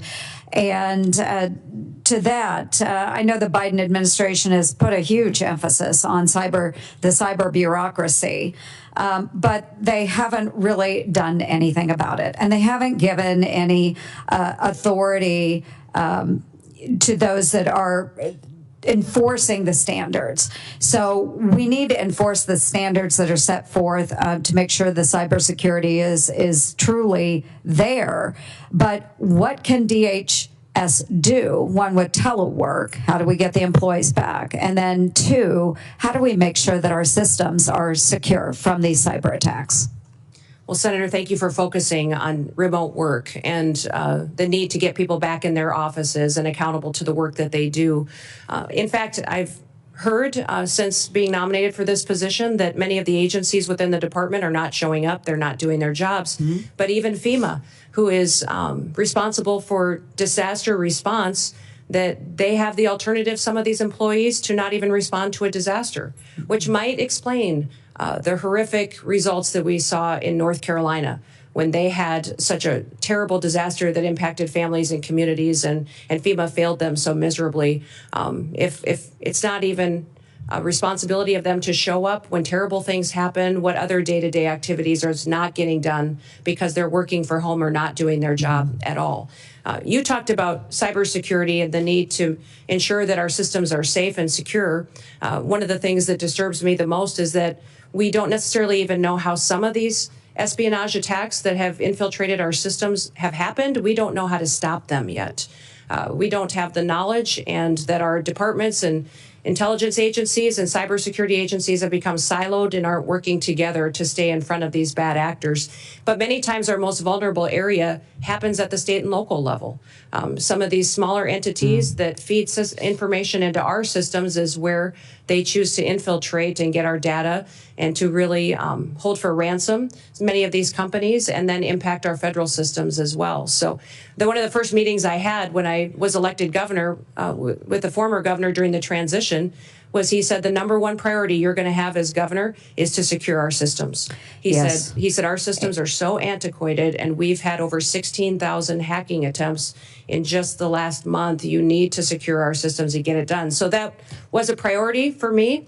And to do that, and we fully funded it and got it done in South Dakota, and it's being implemented today. I look forward to doing that at the federal level to make sure that people's data and information is safe, but also our country is safe from these bad actors that have a plan to take us out. Well, thank you. My time has expired, but I do want to end on a note that another thing that I do truly appreciate about you and your nomination is that as a governor, you have worked with those local constituencies as well and those local governments. And I know that this will be an incredible strength that will ensure continued success for you within the department. So thank you, Governor, very much. Thank you, Mr. Chair. Senator Kim.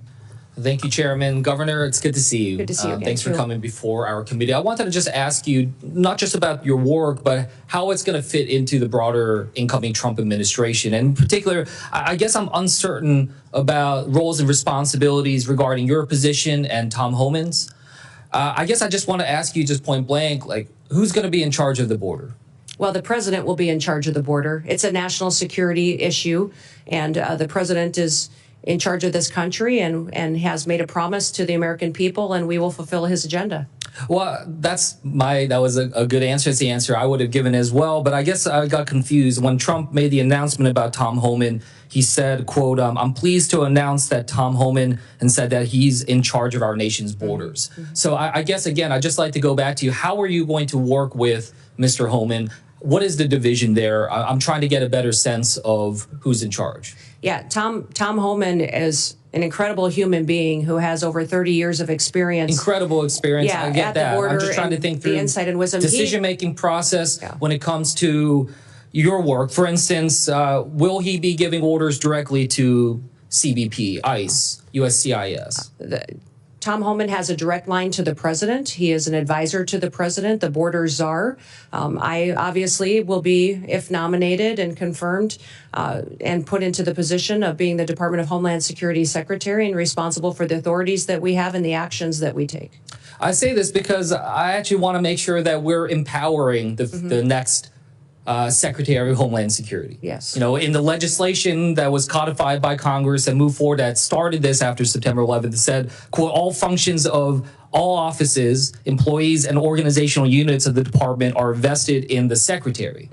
So I guess the reason why I mentioned this is I've just seen some quotes from Mr. Homan where he said, quote, I'll be making decisions on border security and deportation. He was asked in another interview about the stronger role that he'll play, and he said, absolutely, I'll be making decisions on how we do the border. So I just raise that as a concern of mine, because not only is that about the function of our executive branch, but also the capabilities of this committee to be able to properly do our constitutional duties for oversight, the ability for us to be able to have that conversation. We can talk to you, engage with you. That is the direct way. But if he is going to be making decisions, then he should come before this committee as well. And I know that that's something where, as far as I know, his role will be directly at the White House, is not something that will be under the purview directly of this committee. So I just wanted to raise those concerns. Yeah. Tom and I work very well together and talk and communicate all the time, and we'll be working together on a daily basis when we're in our positions under the new administration. And I would say there's no authorities being planned to be taken away from the department or myself if I'm in the role, and but we'll it sends continue some to mixed oversee signals. CBP. You can understand how, you know, people in my home state, maybe around the country, when they hear Mr. Homan saying, I'm making the decisions, when they hear President-elect Trump say he's in charge of our border. So, you know, I urge, you know, that we're going to try to do our best to try to make sure we're empowering the department, empowering the next secretary, because that's where, you know, our laws are invested in our decision making. Yeah. Well, thank you, Senator, and we'll make sure you have all the information that you need. And Tom working directly with the president and I working directly with the president hope to help you get all that you need to reassured that the authorities will stay the same as they currently are, but we will continue to work to secure that border and make sure that we're working together in that way. I want to just switch gears about you raised the concerns about terrorism, especially foreign terrorist groups. I guess I just want to ask you, what are the major foreign terrorist groups that are, well, first of all, what are the major foreign terrorist groups that are out there that we're tracking? Which are the ones that are concerns to us in terms of potentially trying to inspire or coordinate an attack upon us? And if you can just give me a sense of what their current capabilities are to try to enact that. Well, I think we face a lot of threats, Senator, and since I'm not in the role today, I shouldn't get into specifics with you. But I think you can at least get into years, specifics about what organizations that are out there. Yes, so I just wanted to get a sense of your knowledge of the organizations. All the traditional terrorist organizations that have always threatened the United States. Such but I would also say, Hamas, ISIS, continuing down that path of those terrorist organizations. But we'll continue to also focus, though, not just on those, but also the cartels, their partnership with the Chinese, and what they are doing. Listen, I've told people for years, for over 30 years, I've worked on national policy, on food policy, on agriculture policy, and I've seen the Chinese agenda to infiltrate our country, control our food supply chain, but also their manipulation of their currency and stealing our IP. And now I believe that this fentanyl crisis that they have flooded our country with is geared, and the purpose of it is to kill our next generation of Americans. No, I don't discount the importance of those. When you focus on one or two groups, I think it takes your eye off the ball as to where all the threats could come from. We just spent a significant amount of time talking about homegrown terrorism as well. And I'm glad we're having that conversation. But the reason why I mentioned it, I was not trying to quiz you or anything of that nature. It's just that, you know, when the Department of Homeland Security, when their threat assessment for 2025 lists 3 organizations, lists Al-Qaeda, lists ISIS, in particular ISIS Khorasan, and the IRGC and the threat from Iran. I just want to make sure that I get it. You know, you're talking about the importance of the border. We all understand that. We want to work with the incoming administration to try to have an orderly process with that. But I just want to make sure that in particular DHS, the primary mission, if we look at the founding legislation, the primary mission, the very first mission is prevent terrorist attacks within the United States and do everything we can to minimize that type of threat. So yes, I do think it's important for us to focus in on 1, 2, or 3, or just wherever these terrorist groups are at.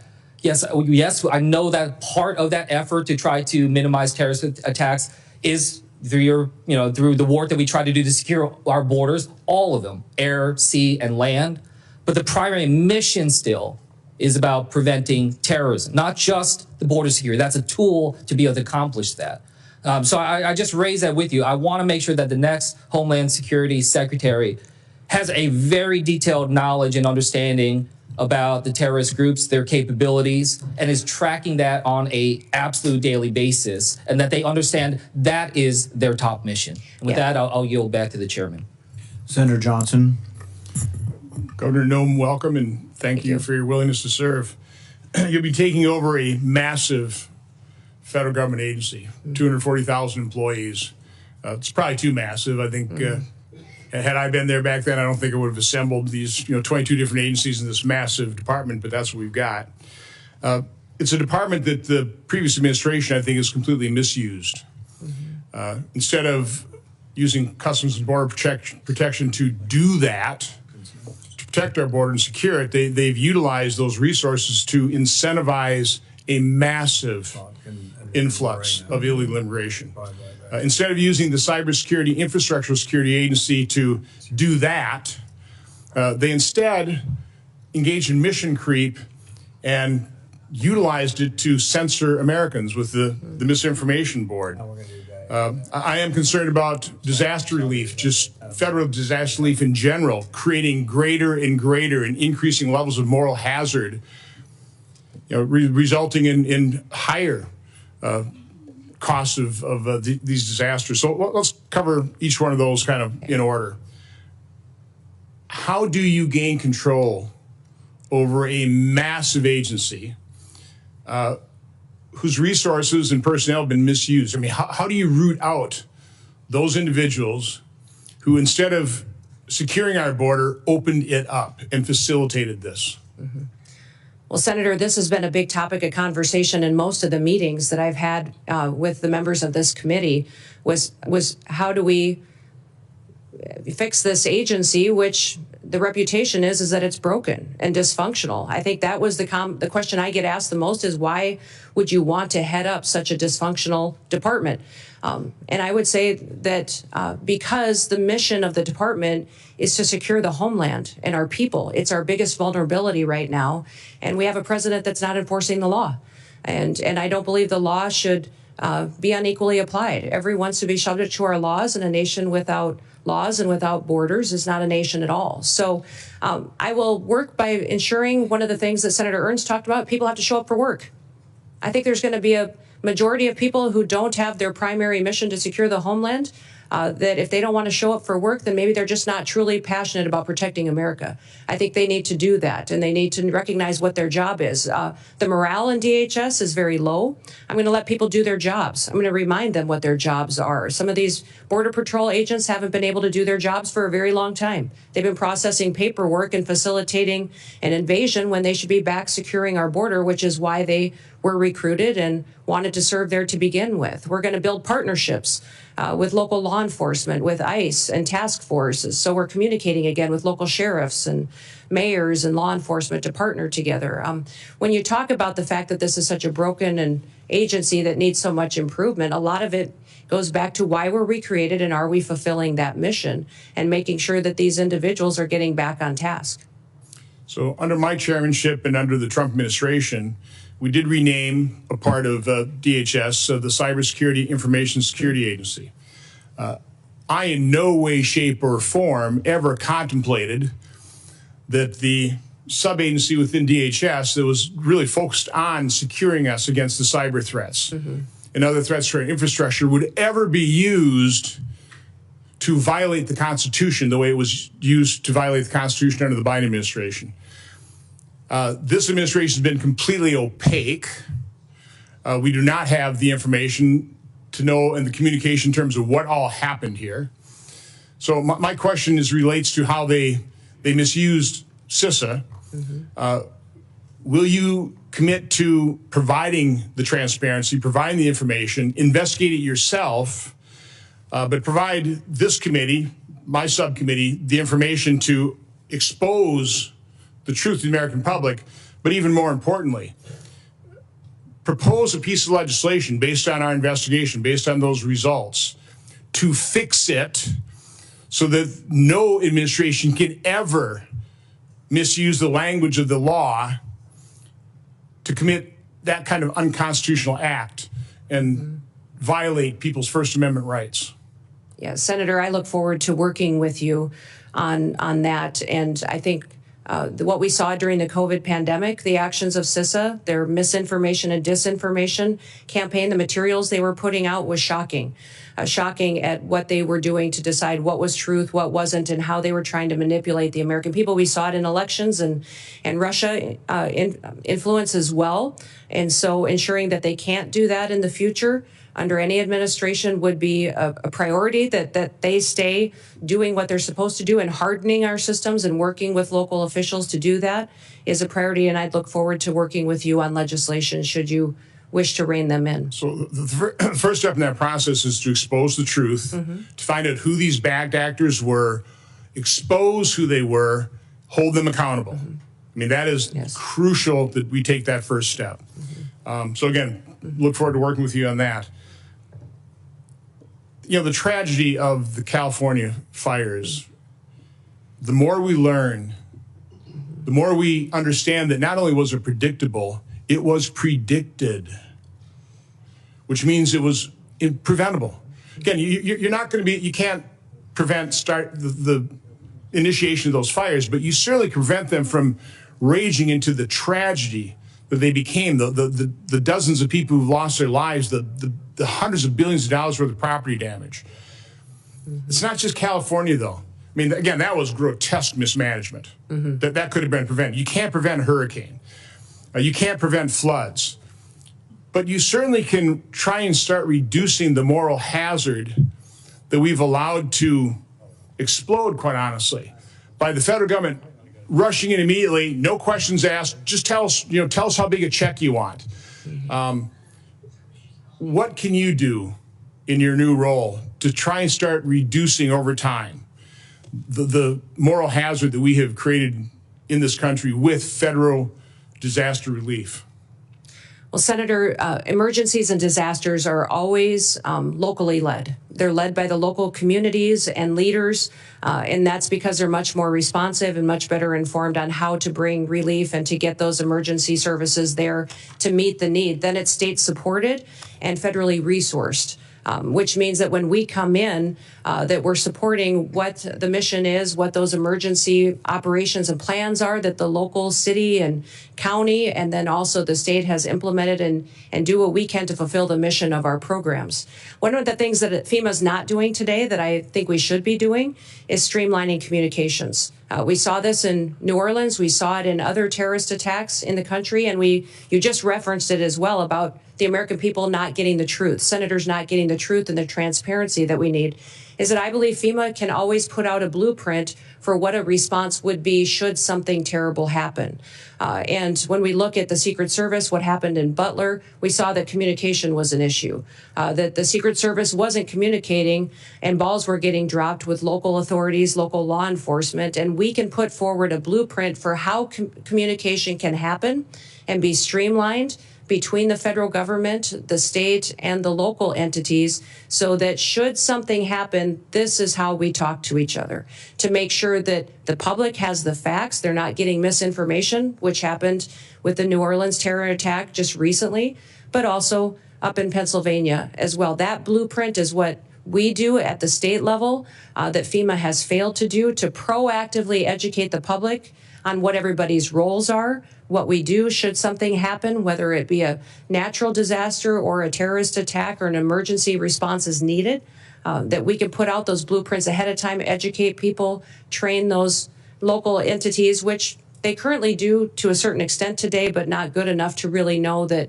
not only can the resources be pre-deployed in many of these situations so that they're more readily accessible, but also how are we going to communicate and make sure everybody's on the same page so that we can be much more efficient. I wish that we would have had different leadership and a different governor in California, or we might have a different result there. But in the Department of Homeland Security, we can do all that we can to make sure that the people that live in California know that they're going to get a response from the federal government that's appropriate, and we did all that we could to make sure that they had the information ahead of time so they could protect themselves when they do have a failure in leadership like we've seen. Well, thank you and good luck. You bet. Since Senator Johnson brought up California fires, I have to interject here. We talked about burn policies. You know, these are local policies, how we try to not have so much brush and things like that. They're also next to the largest body of water in the world, the Pacific Ocean. So I see these homes all burning on the beach in Malibu, and I'm like, wow, if they just had a generator and a hose, you start sucking the water out of the Pacific Ocean. But you could do more than that. You could pump it and put it in cisterns up in the hills a mile or two in. You know, it doesn't rain very much there, but why don't they take the ocean water, put it in cisterns, and have a bunch of water ready when a wildfire shows up? But it's like, once again, bad local government. Senator Gallego. Thank you, Chairman. Thank you, Governor, for your attendance, and I appreciate us meeting last week and a frank conversation. So in partly following up to our conversation, in recent years, I've been in very close contact with our Arizona border communities, which are unlike other border communities, and about the funding needs to address migrant influxes through the Shelter and Services Program, or SSP. Without this funding, border communities must bear all the financial burden for national immigration challenges and the broken border in general. So that means police, fire, hospital systems, in general, anything of that. And at the same time, they will also face the potential challenges of street releases. And again, these are very small towns on the border, so having thousands of people being released becomes both burdensome, security issues, and just not fair to them. And we get lumped in with places like New York and Chicago about how they do their shelter programs. Our shelter programs are not the same as New York and Chicago. We do not permanently put people in apartments or anything of that nature. We are trying to move people away from the border so that way they don't become a burden on these very, very small communities. So I'm very highly concerned, as I told you in our meeting, when the SSP program becomes politicized and to the point where we get lumped in with those programs I don't think are effective and are actually counterproductive, and it ends up depriving our small Arizona borders of these very, very vital funds that they need. So as DHS Secretary, how would you ensure that border communities are not left to respond to and pay for these immigration influxes, the broken border system on their own? And would you commit to helping really not politicize or just join the SSP program to the point where places that are doing things correctly, like Yuma, Arizona, like Pima County, like Cochise County, aren't lumped in with the people that are doing things incorrectly, like New York State and Chicago? Well, Senator, thank you for the conversation in your office about the program, FEMA, the southern border and the challenges, and then also the difference between your state and how you utilize funds versus other states. I would say that my hope is that if given the opportunity to serve as secretary, that the federal government would no longer, and I believe as President Trump has promised the American people, facilitate an illegal alien invasion, and that your communities in Arizona would no longer have the issue with having people in your small towns and communities that you need to figure out how to take care of and get them to where they want to go in other places of the country. The president has promised he will secure the border, that we will uphold our nation's laws, and that he will do that to the benefit and be putting America first again. So I know we talked extensively about the SSP program and how you've utilized it, but getting these programs back to what they were intended is important. FEMA is a disaster response agency, and some of the facilities that have been utilizing these types of funds and dollars need to be reevaluated and to make sure that it's truly doing the service that is upholding our nation's laws. And certainly I understand reevaluating, especially how some of these states have been using it. And in an ideal world, we don't have to have a program like that because we don't have this mass of humanity that's coming towards our borders. But even under the first Trump administration, we actually still needed it also. So this is why my concern is to not get rid of this program because, again, these small communities, I'm talking communities of maybe 10,000 people, maybe only 6 or 7 cops are going to end up really bearing the brunt. And we're not a big state. We can't really compensate for those types of losses. These small communities are also largely in, you come from a rural state, counties that are largely rural with a lot of federal land, so they actually don't even have a tax base. So when the broken immigration system sends people to these borders and we end up not having to have enough, these communities don't have enough money to pay for cops, firefighters, overtime for hospital systems, it's that type of program that keeps these small communities afloat. So I just want to make sure, that again, this does not become politicized and that we are kept separate from, I think, the mistakes that other states have taken on. Moving on, in Arizona, we have large parts of the border that run through tribal lands. We have 22 federally recognized tribes. We have great relationships with these tribes. They want to be collaborative partners when it comes to border security. And we have some great programs that have worked in the past. For example, the Shadow Wolves program with the Tohono Nation. It's a really good example, collaborative program of tribal law enforcement that worked with DHS to make sure they stop human smuggling and cartels going through the borders. But as DHS Secretary, what is your plan to consult with our border tribes and work together to balance both national security but also their sovereignty? Yeah. Well, Senator, I believe that my experience as governor and my relationship with working with our tribes is going to be an incredible, powerful tool for me to bring to bear at the Department of Homeland Security to work on how we secure our southern border, but still respect their sovereignty and still be able to work with them. This year, when looking at public safety issues that we had in South Dakota and their lack of ability to hire tribal officers on our reservations in South Dakota, I offered to train federal law enforcement officers, BIA officers, but also their tribal police in South Dakota at no cost to our tribes. And it's been an incredible, powerful tool that we've had to build relationships. Those tribal police had the chance to go through academy with the local maybe deputies from the counties and the state highway patrol troopers that were coming on board. And those relationships have built partnerships in our state that we didn't have before. The Shadow Wolf training opportunity is incredible that was down in Arizona that you spoke of too. And in looking into that program, I'd like to continue to build on that and perpetuate in the future so that our tribes have an opportunity to have a secure border, but also have it reflect their values and their culture and have their own people be a part of the solution. And then even when it comes to the infrastructure of the wall, that we're respecting that and their landscapes and their land as well. So I look forward to working with you as we move into this next administration to be able to protect our country and then work and respect our tribes as we do so. Thank you. And the President Trump and some of his other potential staff and advisors have been very vocal about implementing a mass deportation strategy. Talking to my agricultural community, my dairy community, they have concerns that this approach will lead to workforce shortages that will further drive up the costs of everything, and something that we have really been working hard to across, I think, a bipartisan manner to bring down the costs of everything. And unfortunately, this would reignite inflation. What is your plan to ensure safe and legal immigration processes for agricultural workers while protecting local agricultural operations, including those both in of our home states? Well, Senator, the President and President Trump has been very clear that his priority is going to be deporting criminals, those who have broken our laws and perpetuated violence in our communities. That'll be the priority. And as I spoke earlier with our statistics, having over 425,000 of those with criminal convictions in our country, that will be a focus that we need to tackle right away, and it'll be a big one. Beyond that, his next priority is going to be those with final removal orders, and focus on those individuals who have long overstayed, and that there is a consequence for ignoring our federal laws. Beyond that, we'll continue conversations. As you know, I'm a farmer and a rancher and come from an agricultural state, and we'll work together to make sure that laws are followed. It is the Senate and the House that puts forward the laws. I, as Secretary, uphold the law. So you determine what that is, and debate and discussion. I'll be transparent and share as much information and insight as I have with my background and experience, and continue to work with you. Senator Moreno. First of all, thank you, Governor, for being here, for testifying before this committee, and for your service, not just to your state, but to America.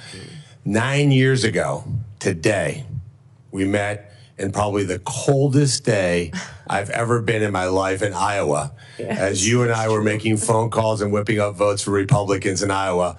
My wife, Bridget, who's here, got a chance to meet you. And we left Iowa saying, that person's really going to go far. And here we are 9 years later. You've been an amazing governor, amazing congresswoman, and now you're going to make an even better Secretary of the Department of Homeland Security. So I think sometimes in D.C. we tend to complicate things. There is a current Secretary of Homeland Security. So why don't we take this opportunity to do a little job review and compare and contrast him to you. So just if you don't mind, I'll ask you some questions and you can give me an answer. Secretary Mayorkas allowed you said it, just about 400 people on a terror watch list to come into this country illegally. If you were confirmed as Secretary of Homeland Security, how many people on the terror watch list would you allow into this country? Well, Senator, we would work every single day until we had that number was zero. And if you look at the previous Trump administration over his entire 4 years, in comparison to Joe Biden's number, President Trump, it was 11 that were then removed from the country and faced consequences. When you look at the 382 that Joe Biden has let in and the policies continue, is shocking and needs to be changed immediately. Mayorkas let in about 12,000 murderers. How many would you target to let into this country? My goal every day would be to have no murderers allowed into this country in our communities. Mayorkas allowed 16,000 rapists. How many would you target to let in? Every day I'd work to make sure that there was none let into this country. He let 600,000, Mayorkas, 600,000 people with criminal convictions. How many would you allow in? We would work every day to make sure people are safe and that those with criminal convictions are immediately removed. How many private jets would you have the United States taxpayers have fly into foreign countries to pick up people to bring them here? Yeah, Senator, we will no longer be undertaking that mission at the Department of Homeland Security. So not 700,000 individuals on private jets over the last 4 years. You would not have any. No. I'll be working with President Trump to put in place his agenda in adherence to our federal laws. And how many illegals will you plan to house in luxury hotel rooms in Manhattan at a cost of $6,000 per month? Sir, clearly, Senator, during this election, the American people said they did not support that and that that would not be a part of this new administration. How about sex change operations for illegals? How many of those would you suspect you would fund? Senator, I believe that the Department of Homeland Security will be reevaluating its mission in this country to not allow that going forward under President Trump's goals. And if you had an illegal migrant that was in this country and they committed a crime, would you offer them airfare from one state to another to evade law enforcement? Sir, I will be following this nation's laws and the Constitution and make sure that all laws are adhered to. And if you had been the head of the Department of Homeland Security a year or so ago, would you have closed a detention center in Georgia that would have allowed the release of somebody charged with a crime? Sir, I don't have the specifics to that situation, but certainly that would not be something that I would want to have under my watch. So just to be clear, Lakem Riley would be alive today if you had been the Secretary of Homeland Security. Oh, Senator, my hope is that that would be true, yes. Let's switch to another part of the disgraceful immigration laws that Biden and Mayorkas, who objectively, by the way, has been the worst cabinet member ever in the history of the United States of America. Let's talk about temporary protective status. Temporary being the operative word. Mayorkas and Biden just extended temporary protective status again through 2027. Will you continue to corrupt TPS to allow some sort of open borders agenda? And will you use hot weather of 80 degrees and sunny beaches in El Salvador as a reason why people have to stay in America and not safely return?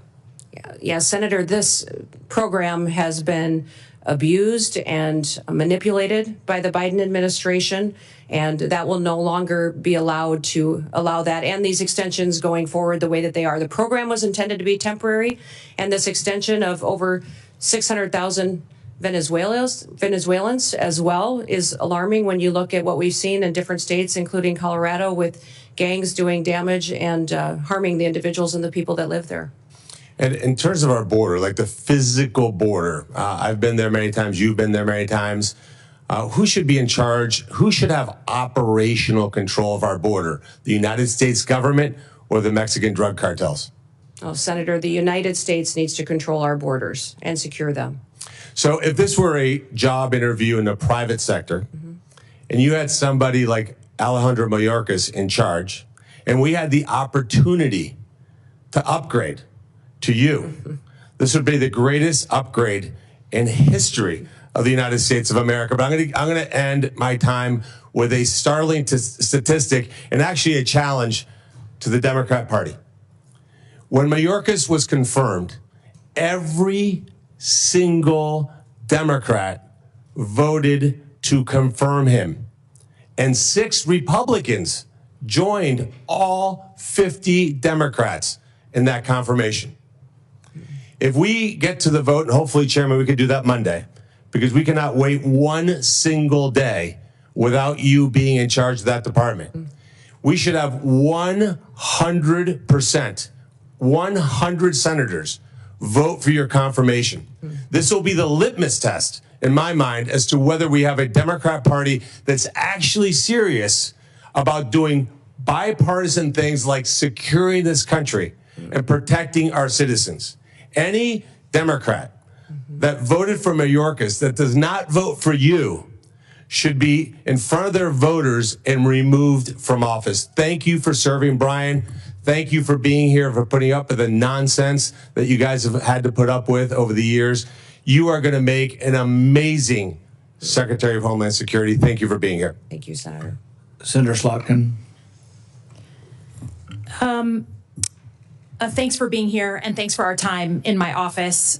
Governor, I'm a former CIA officer, joined right after 9/11, and served 3 tours in Iraq alongside the military. I'm actually the first CIA officer in the Senate. To me, the most important thing, again, as a Democrat from a state that Trump won, right, on the same ballot, we both won. I understand we're going to have different policy opinions. I certainly understand that the president, our incoming president, has the right to nominate whoever he wants. Those are not the issues for me that I'm going to spend my time on. The ones that I care about the most relate to the mission of the organization when it was founded, protecting the homeland. And I think, to me, it's one thing when there's campaign rhetoric or politicization of things. Everyone does that on both sides of the aisle in this committee and in our line of work. But when it comes to actually protecting the country, you do have to be clear and honest about facts and not conflate things. So it's just important to me that I know, particularly since you do have one of the intelligence agencies within the Department of Homeland Security, that you're going to call a spade, right? The most recent acts of domestic terrorism in New Orleans, horrible incident, in Nevada, had nothing to do with migrants, correct? Correct.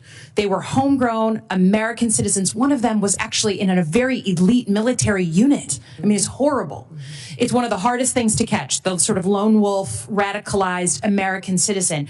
But I want to protect ourselves. Our most recent examples of domestic terrorism were not what we've spent the majority talking about today, crime from a migrant. And I don't dispute there is crime. But I just want to know, and I want to hear from you as an intelligence officer, that you're going to speak about real threats and not blow something up, politicize something, make something more exciting, because that's maybe what the president wants to hear. But your mission to protect and defend the Constitution means calling honestly what the threats are to the country. Can you just give me a yes or no, please? Yes, Senator, I will be as transparent and factual every day with you and the American people as possible based on the information that I have. I don't know if the investigations are closed in New Orleans and in Nevada, but what we know so far and needs to be relayed to the American people needs to be the truth and facts. Yeah, I'd ask that. We've talked a lot about border security. As a CIA officer, I think one of the only people on this committee who's actually worked on protecting the homeland. I'm a Middle East terrorism and militia expert by training, so I believe deeply in it. And every country of the world gets to decide who comes inside its borders. That's not a radical concept. But I think I've been open with this committee that it is also on us to fix the deeply broken legal immigration system. I'm glad to hear that you're going to carry out the laws on the immigration system. Democrats and Republicans are to blame that we haven't fixed this system. But I also believe you can't fully control the border unless you give people that we need for our companies, for our economy, a legal vetted way to come here. So do you believe in legal vetted immigration and that we need more of it in the United States? I do believe we need to follow our legal immigration laws and that it needs to be vetted. We need more resources, I believe, in some of the elements of this to ensure do you believe that our economy depends and needs some level, just like your family came from Norway and on economic, drive and wanted a better life? Immigration's always been a part of our history and will be a part of our future. We just need to make sure that we're adhering to our nation's laws, which this body has the ability to I'm with you. continue to change and to put in place. Again, going back to the fact that you will pledge an oath to the Constitution, not to President Trump, just like every other nominee. President Trump said in November that he is willing to use law enforcement, National Guard, or even active duty military to go after, quote, the threat from within the United States. I don't know exactly what he was talking about. But we have recent examples from your predecessors at DHS where federal law enforcement were sent into a state, in this case, Oregon, without coordination with the governor. Those federal law enforcement officers at the time were putting down threats to federal buildings, and they were legitimate threats. I don't dispute there was destruction of property going on during a bunch of protests and riots. So I don't dispute that. But they weren't wearing insignia. We talked about this. They weren't wearing any markings. So people were arrested by folks in fatigues with no names, no idea who they were, like right out of a bad Hollywood movie, okay? If the president asks you to send in federal law enforcement to a state without coordination of that governor, would you support that action? Senator, my job, if nominated and sworn in as Secretary of Homeland Security, is to uphold the Constitution and to uphold the rules of this country. Yes, that will be the oath and the pledge that I will be making.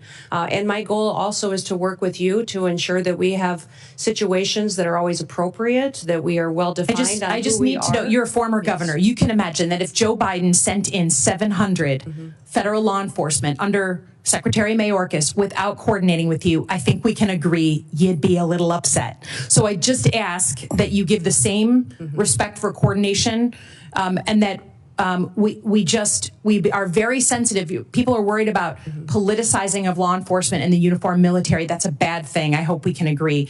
Lastly, I will just say, look forward to looking at the northern border, the Gordie Howe Bridge, your help staffing that. We know you aren't right now across many administrations. We haven't met our staffing goals at DHS, and that's a problem. So we really want to make sure that opens on time. But I also want your assurances. You received FEMA assistance from Joe Biden's administration, right? You had historic floods. Yeah. You asked and requested of the administration, and you were given millions of dollars to help with that. I understand you don't like Gavin Newsom, but can you say in front of the American people that you will open the books to this committee, who does have oversight over FEMA, right? Yep. That you will open the books in a bipartisan way to ensure, whether it's North Carolina or California or anywhere in between, that the American people can know that you are not playing politics with disaster assistance? Yes, Senator, I'll work with you in this committee to make sure I'm following the federal law and ensuring that you have information and transparency from us and from DHS and FEMA. Thank you. Appreciate it. Yield back. Senator Langford. Governor Noem, great to see you. Great to see you, too. Thanks for being here. Thanks for accepting this nod that the president has given you. For Brian, thanks. Both of you, you've walked through a lot. I have had the privilege of knowing you for a very long time, since we served together in the House of Representatives. So I have the benefit of knowing your qualifications and how strong you are in all these background issues and how hard you work on these things, because I've seen it firsthand. So I appreciate you stepping into this, because a lot of attention across the country will be focused on this. You know that full well, and you've stepped into it. For Governor Landry, my state and many folks in my state are praying for you and for your state. You've done a great job in leadership at this moment in a very, very tough time for Louisiana.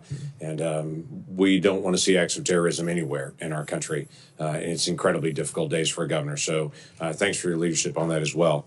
I also have to tell you, Kristi, I've whined to my wife occasionally about the temperature that's coming on Monday. I'm very excited about Trump's inaugural, but we're all going to be sitting outside in about 12 degrees. And I thought just for fun, I would check South Dakota on Monday. It's 1 for a high. For a high. Yeah, for a high. And so I'm going to stop whining about the temperature Monday here in Washington, D.C. on it. I'm going to run through a couple of things here because I know you. Not everybody in Oklahoma knows you. The questions that I get from people, though, in Oklahoma, I want to be able to run past you because they want to be able to know the answer to these things. So I'm just going to blitz through a whole bunch of them. Will you use the legal authority that DHS already has to be able to close our border?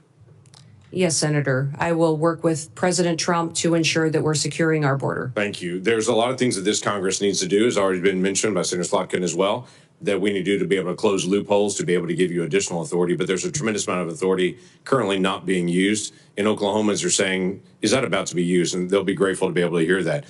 No other president has ever created a phone app to be able to facilitate a faster processing of aliens in, called the CBP-1 app. It's been mentioned several times here. Will you use your authority to stop facilitating faster processing of illegal aliens into our country with the CBP-1 app?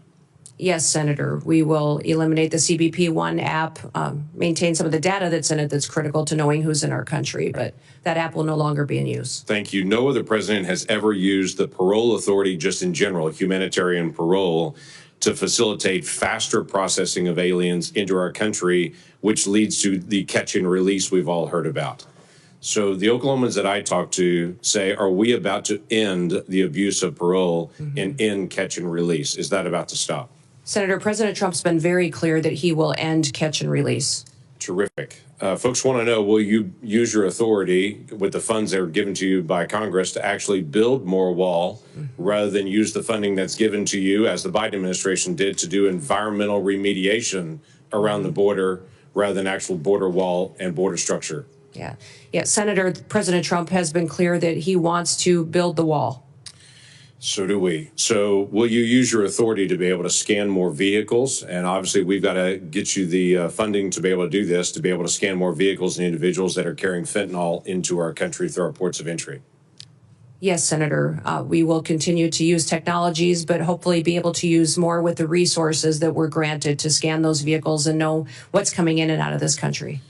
Last year, FEMA employees during disaster relief were instructed by one of their supervisors that if they see a Trump sign or a Trump flag flying, to skip that house, to not stop by there and tell them what their federal government can do for them. Yeah.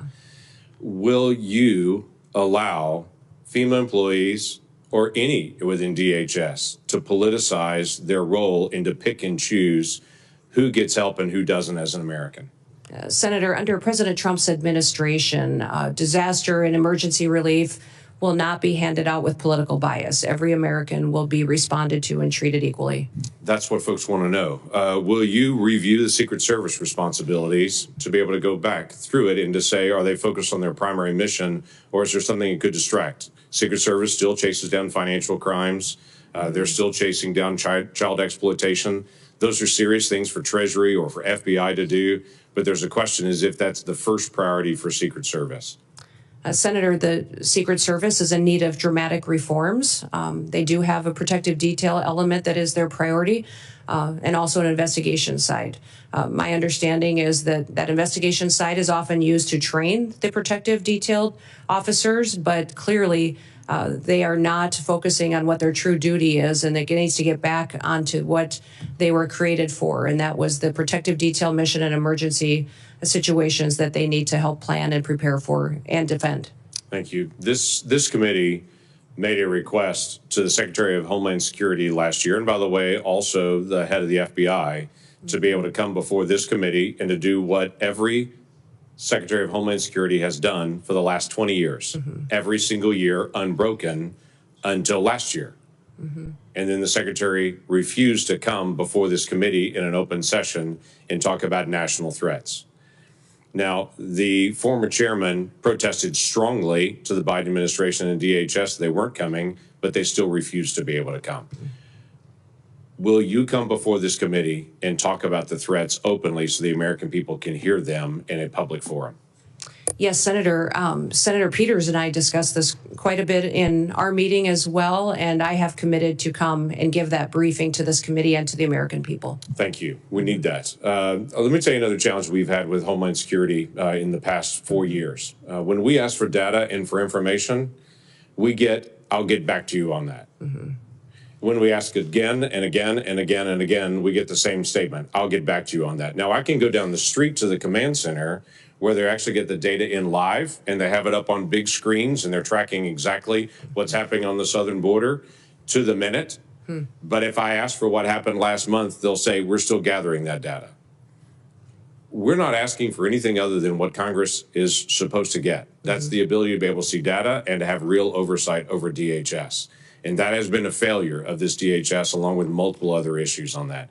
When we request the data for basic things like how many special interest aliens were allowed across the border, if it was last year, we had to find out on our own. It was 70,000 people that were targeted by this administration as a potential national security risk that were not just found at the border, that were released when they were found at the border. 70,000 people just from last year in the country right now that this administration declared at the border, they're a potential national security risk.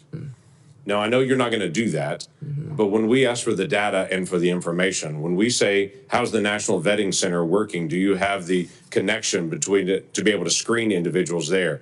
We're just doing our oversight responsibility. You've served in Congress before and did a great job on that and did oversight. We want to still be able to do the same thing. Will you provide data to this committee so that we can cooperate with you to help? Senator, I will follow the law and be transparent with you and allow you to do the due diligence towards oversight that you are tasked with. I have absolutely no doubt about that, Governor. I have absolutely no doubt. Looking forward to you serving in that role. Thank you. Thank you. Well, congratulations, Governor Noem. You are almost done. Okay. We've been through a lot of questions. I think you've handled the questions very well. And there's going to be, I'm going to ask a couple of questions, and I think the ranking member has a few, and I think we'll be done very shortly. I think a lot of Americans, including some conservatives, misunderstand the First Amendment. They think the First Amendment says that Facebook has to publish my opinion, or the Wall Street Journal has to publish my opinion, or we need to force them to be fair. That's not what the First Amendment's about at all. The First Amendment really doesn't apply to telling private companies what we can or cannot say. YouTube censored me, and I despise their policy. They actually took down speeches I made on the floor. But really, I don't have a legal recourse other than I can complain about YouTube being unfair and not hosting, both sides of an issue. However, with the government, though, there is a rule. The First Amendment specifically says Congress shall pass no law banning or abridging speech. And this is what really got us worried about, what not only the FBI was doing, but the Department of Homeland Security, actually meeting with these companies on a weekly basis. And imagine the chilling effect of this. Imagine that there are cameras here, that they're going to end their filming of this interview and then decide, well, what she said or what he said really was misinformation and we should edit that out. Can you imagine? It's just hard for me to imagine that the media has not, which once defended the First Amendment, hasn't been in more of an uproar over the government meeting with the media to decide things. Some of this we didn't know, and then Elon Musk bought Twitter. People asked him, they said, well, you paid $44 billion for Twitter. Isn't that too much? And he said, I paid $44 billion to defend free speech. And it's been an amazing service, not only to open up the forum to more viewpoints, but to point out what the government was doing. In this last week, we heard from Mark Zuckerberg, who said that the pushiness, the coerciveness of government meeting with them was unprecedented and that they pushed back. But he also said worse than them just sort of telling him he should restrict speech. they also threatened him. They threatened to come after him through antitrust law. They threatened to remove parts of, Section 230 of the liability protection. Just to imagine this bully nature of government. And I know you're opposed to that, but if you're confirmed and you're in a position of saying, we're just no longer sending people to meet with media. And the way I describe it is to talk about constitutionally protected speech, because some will say, oh, well, what about, pornography, or what about child trafficking? Those are illegal. Those are not constitutionally protected speech. You have every ability to meet with that. But for constitutionally protected speech, will you tell us in America that you will no longer be sending government agents to meet with the media? Yes, Senator, I'll work with you to ensure that civil rights and liberties are protected and that we are not in the misinformation and disinformation space like the current DHS is. The only other thing I would ask on this basis is we will send requests. We sent requests previously, sometimes and often bipartisan requests for information. The Twitter files, Michael Schellenberger, Matt Taibbi, Barry Weiss did a great job of showing what was happening in Twitter and how they were cooperating with government. I think the other investigation that needs to occur is who were the people in government they were talking to? Do they still work at DHS? And can we make sure that they're not in a position of authority? And this is not something I'm going to tell you to do. It's just a request that you have your own investigation, that you have people who work for DHS to say, we are going to look for people who are bringing their political bias to work and trying to influence speech and restrict speech based on their bias, and help us in rooting that out and making sure that these people never again have that responsibility. Because I think that I don't think there's ever been anything like this as far as the restriction of speech. And I think the election is largely going to stop and tilt things the other way. But will you help us by looking internally for those who are trying to restrict speech? Senator, I look forward to working with you on that mission. I don't have any other questions now, but I think Senator Peters and Senator Blumenthal, and we'll see how it goes. We're going to start with Senator Peters with one more 5-minute round. Yeah, I'll be fairly brief. We've had opportunity to talk at length about many issues, and again, I appreciate that, Governor. I just want to stress going forward, and we've heard a lot of comments here. I think there's been a fair amount of political theater, not as much as I know exists in other committees, and I've always strived, and I know Ranking Member, or now Chairman Paul, share the notion that we want to be a fact-based committee and try to find tangible solutions to the tough problems that we face, and data is important.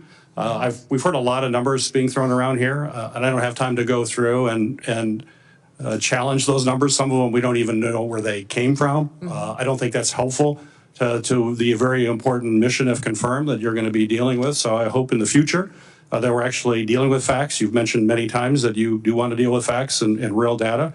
And again, we heard a lot here that's not real data, and we should not operate that way.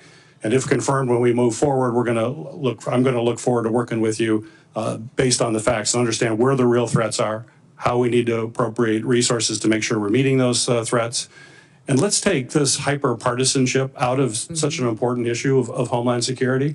We have way too much partisanship in this country, and it's resulted in a polarization of people here. We've got to come together as this country. We've got to lock arms and understand that we're all proud Americans. We all want to do what's best for the American people and solve the issues that are before us. So in that spirit, and certainly you've communicated that spirit to me, but in that spirit, I hope, if confirmed, that is exactly what you will be bringing to this office. And let's move away from this toxic political environment that we have in the country and celebrate what's great about our country and the spirit of bringing the American people together. So I have one question before we turn it over to other members. As a member of this committee, as well as the Armed Services Committee, I've focused a great deal on the safe integration of drones in our airspace while addressing the growing threats that drones possess.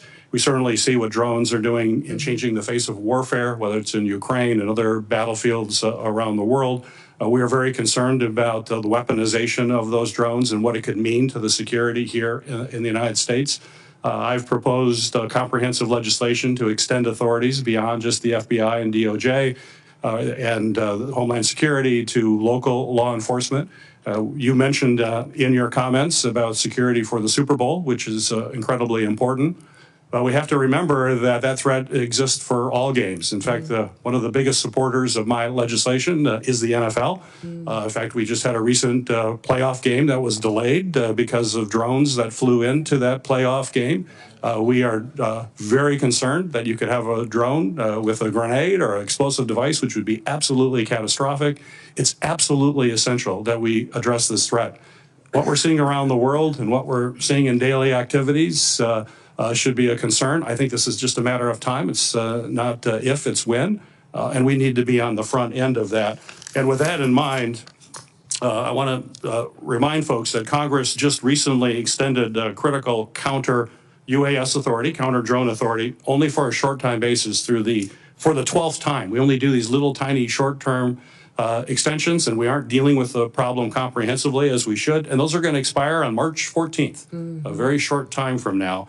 And so my question for you, Governor, is if confirmed as DHS Secretary, will you commit to working with me and my colleagues to pass durable, long-term authorities that will protect this country from what is a real threat and it's just a matter of time? And I don't want to have a horrible incident occur and people wonder why we didn't take action beforehand. So please address that. Senator, I look forward to working with you in this committee to address the threats we may face and the usage of drones in this country in relation to our national security interests and our homeland security interests. So thank you for bringing up the conversation today, because it is one of the areas within DHS that we have a responsibility to address in cooperation with Congress. And my first comments, I'm bringing people together. Please comment on that. Oh, well, thank you, I didn't sir. ask that question, yes, but no. it's in my 24 seconds left. I'm looking forward to working with everyone, Republicans and Democrats, and everyone else in between that in this country that is focused on keeping America safe and secure for our future. I would just point, Senator, to my background and my history. When I came to Congress, I worked with Republicans and Democrats on both sides of the aisle on many pieces of legislation and was very happy to do so and focus on priorities on where we could agreement, knowing we may disagree on some issues, but there was areas where we could keep the federal government accountable and do due diligence by the people that pay their taxes and get up and go to work every single day. As governor as well, I was governor for every single person in the state of South Dakota, and they were my #1 priority, and everyone knew there that it didn't matter if you were Republican or Democrat, that my focus was on them and keeping our state thriving and free. So I look forward to continuing the work that I always have to be coming up with solutions and in a bipartisan manner. And hopefully my visits to your office and conversations reflected that and my intention on how I would conduct the role as the Department of Homeland Security Secretary. Got a brief follow-up to that. Sure. So it's data yes, and facts that we can all agree on that drive our policy and not political theater. Would you agree? Well, certainly, sir. We need to be addressing facts and information rather than political theater. We also need to speak truth to facts. So I think it's important that we're willing to confront our challenges head on and have those conversations. And you'll see me back at your office door very soon to continue our work together. Very good. Thank you. And I want to second basically what Senator Peters has said. Like on records requests, I've told him, and I plan on it, it's going to be administration of my party. But if he wants records and they're legitimate records, we're going to sign requests together, and we'd like to get the records. It also helps, though, and I think Senator Langford mentioned this, is you ask a question, not you, but to the administration or any administration, and they're like, oh, yeah, we'll get back to you on it. Many times I've even asked in advance, and I would suggest that we ask in advance together. We ask in advance. If you're coming in a month, we say we want this data, be prepared to talk about it. And if you are, you'll have many more friends on both sides because what usually happens, and that's why I don't like springing the question. If it's a technical question that needs data, we're going to tell you in advance, at least I will, and we want you to come prepared with that. And that goes a long way, because really what happens is we get stiff-armed. They say, we'll get back to you, and then we have no way to force you, really, other than we could cut the money off, and nobody ever does that. But you'll have 200,000 people working for you.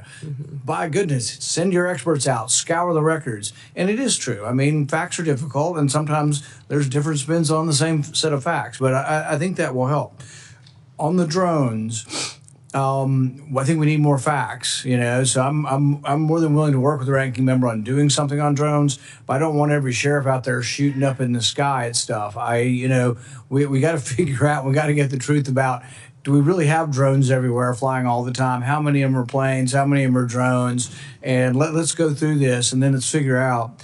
And then let's talk about how we bring drones down. If we interrupt and collect a lot of cellular signal through that, are we doing it with a warrant? What are we going to do with all the Americans' data that we've collected to take down drones? If we have to take a whole cell tower's worth of data, there's a lot of innocent people's data is going to be collected in that. Is that being gotten rid of? So I think there are ways we can get to the right place. Everybody, obviously, nobody wants drones coming down. The only other thing that I'd add on drones before I turn it over to Senator Langford is, look, I'm all for the NFL being protected, the Super Bowl being protected. They need to pay. They are a very rich organization. They want drones flying over in New Orleans. I'm all for it. The NFL ought to pay the government if the government's doing it, or we ought to have private contractors doing it, but they shouldn't just get it for free. Senator Langford. Thank you.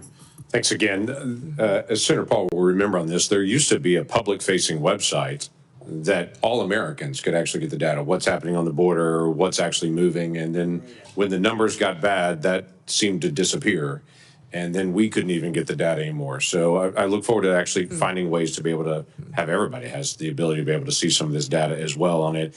There's a reason that the DHS Secretary is the very first week of nominations. This is a really important role, and it is a nonpartisan role. It is a national security role, and we're grateful that you stepped into this, but it is important that we actually get you on the task to be able to make sure that's out there. You mentioned earlier in your testimony that we do have a morale problem at DHS right now. And I think a lot of that is because people that signed up to be federal law enforcement to be able to protect the United States of America have felt like they've been sidelined and they've not been able to do their job that they really signed up for. And what I'm hearing from you is you're going to allow them to do their job again.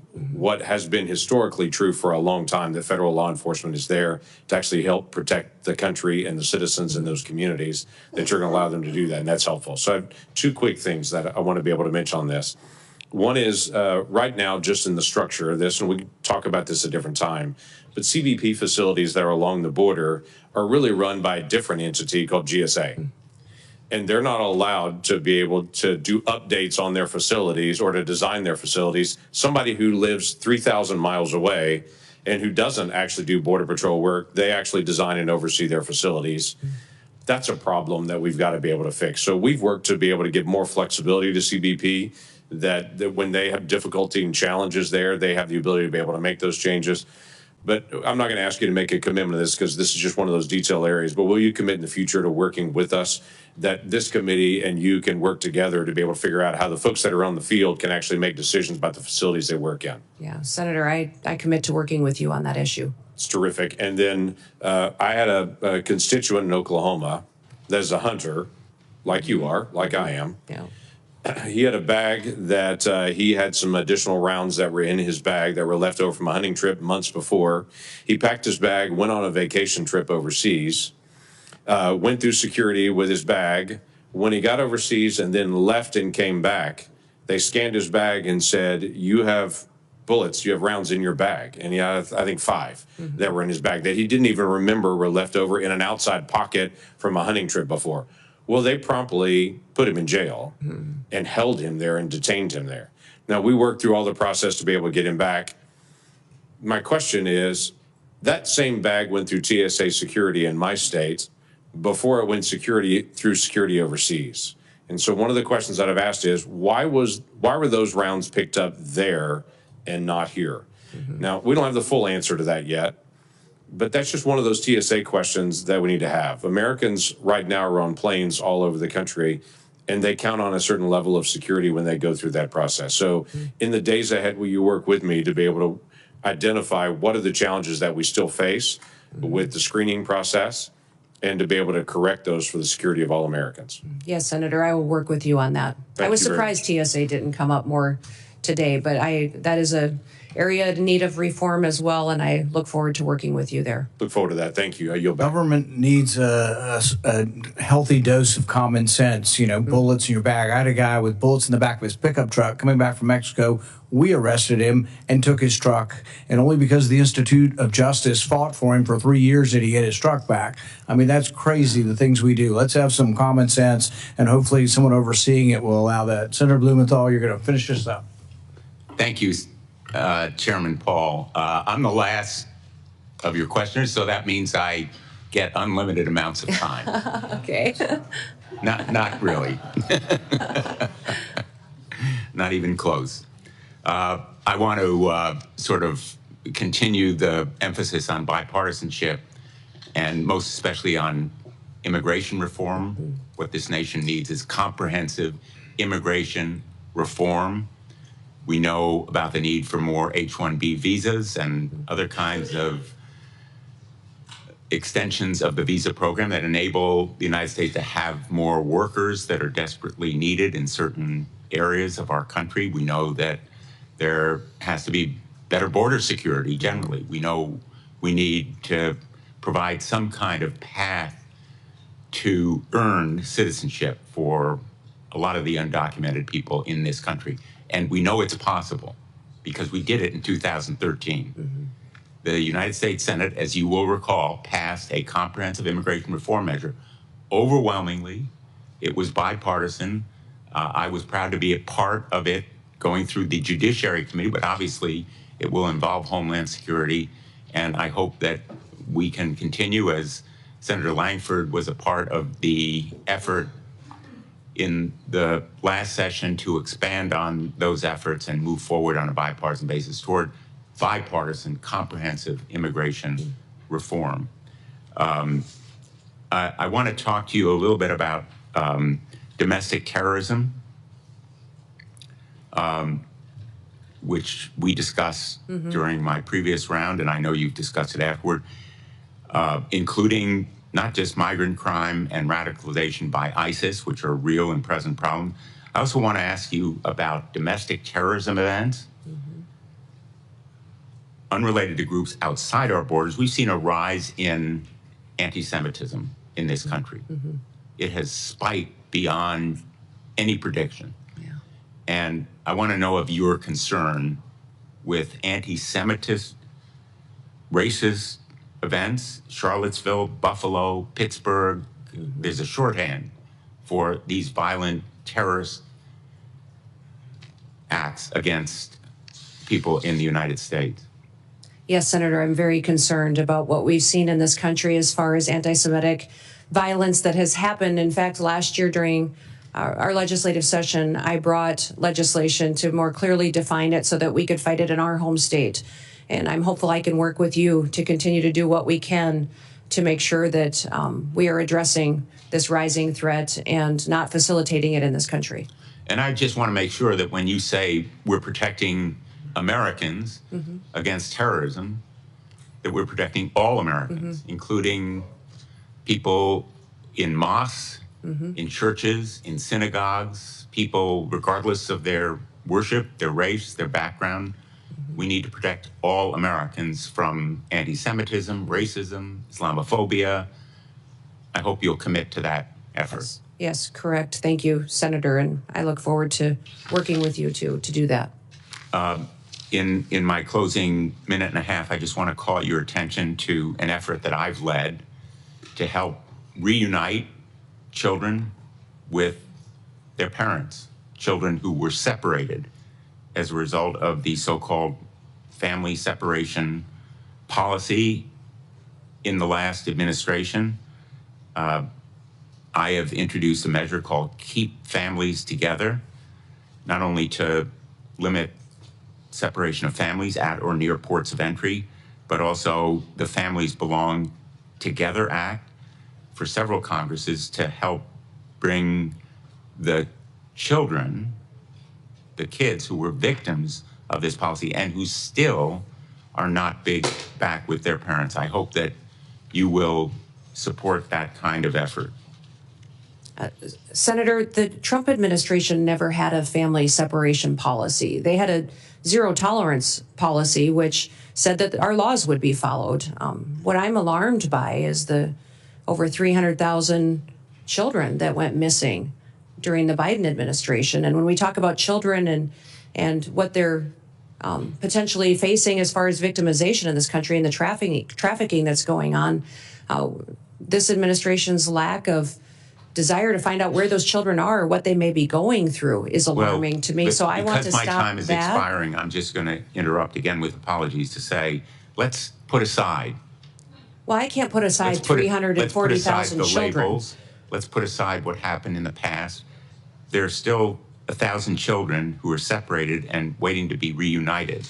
I'd like your commitment that you're going to continue the effort to reunite them with their parents. Senator, keeping families together is critically important to me and to this country. I'm concerned about Laken Riley's family, that they no longer have her.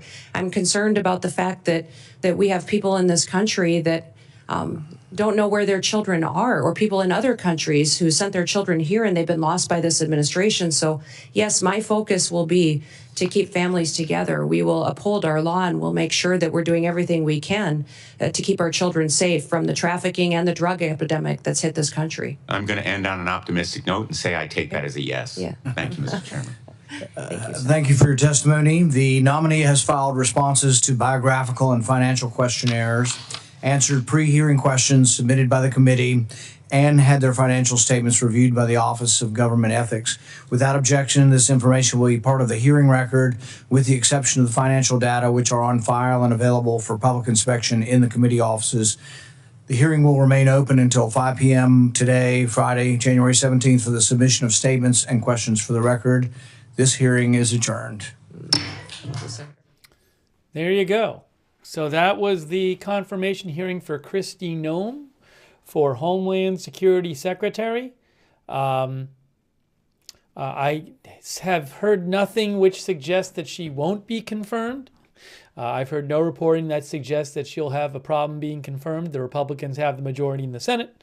And again, I have not heard any reporting that she's going to have a problem. And also, I'm not aware of anything that happened today. Oh, we might have an interview after this. There might be an interview coming up maybe outside in the hallway or something. But I'm not aware of anything that happened in that hearing that I think would greatly change things in terms of confirmation. We're going to take some comments from you guys, see what you thought about it. I'd like to get some feedback from you on how you think she did. Really quick, I want to say a quick thanks to Notorious Rob over there on Twitch for your support. Also, thanks for your support, Cheryl Moran, Marissa Pugliese, Renewed Hope, PZ Papazulu, Janet B, Bebop and Rocksteady, The One and Only, Fred Flintstone Schaff, Rack Try, Louis Belmont Show Walkthroughs, and Marvo Marverson. And also our moderators, I really appreciate them. They have been with us during the stream and the chat with you, who are in the chat. Ruth Krafasi there, Janet B, Beth Mythical, over there on YouTube, Roberts May Queen, Linda Belk and Larry on X, on Twitch, Big Ball of Yarn, LB Prairie, Don Surly Dev, and over there on Facebook, Paul Anderson, K. Lowry Body, and any other moderators I might be missing. All right, so we'll see if there's anything. There might be like a shot from the hallway here. In the meantime, I'm going to take some comments from you guys. What do you think? Context Clueless says she was good in the hearing. I just don't trust her appointment due to the source. Let's see here. Let me get some more comments from you guys.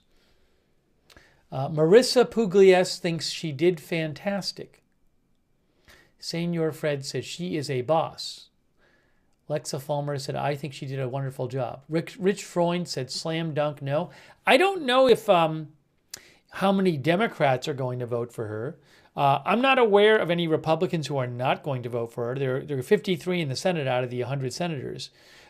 So I don't know what I've heard nothing that any Republican's going to vote against her. Might some Democrats vote for her? We'll see. It's an interesting question. Holtstrand says that she'll be confirmed. I think RFK Jr. may have a harder time, and rightly so. U.S. Gulf War vet thought it went well. Winding Road thought the Dems were definitely testy. It certainly was less. I would say it was more. What's the right word? Amicable than the other hearings we've covered. Well, not all of them. Rubio was pretty amicable. But the Pam Bondi and I think the Pam Bondi hearing and the, gosh, I can't even remember. What was the first hearing we covered? I have to look on my own channel to remind myself what the first hearing we covered was. I don't even remember. It's been a lot of news this week. Pete Hegseth. I think there was a lot more, some more confrontational moments in the Pete Hegseth and Pam Bondi than this one. Hold on. CNN is reporting that the inauguration is moving indoors because of cold weather. CNN says the inauguration is moving indoors because of cold weather.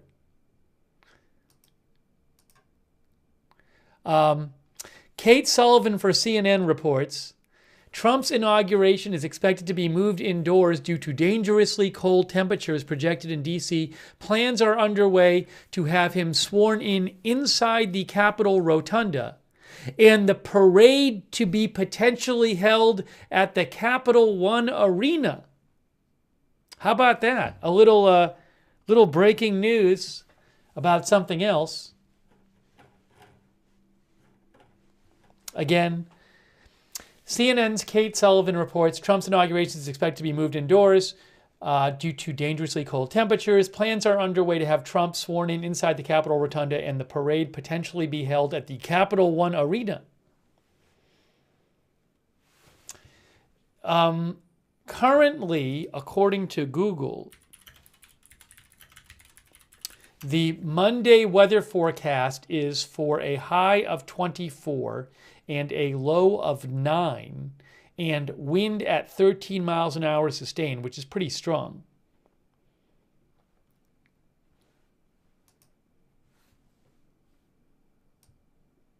Let me show you something on this real quick, something else on it.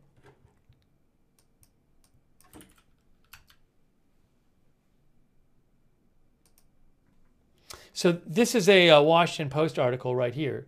Oop, the live event ended, so we have no more of that. No, we're not going to get any hallway shot after the confirmation hearing.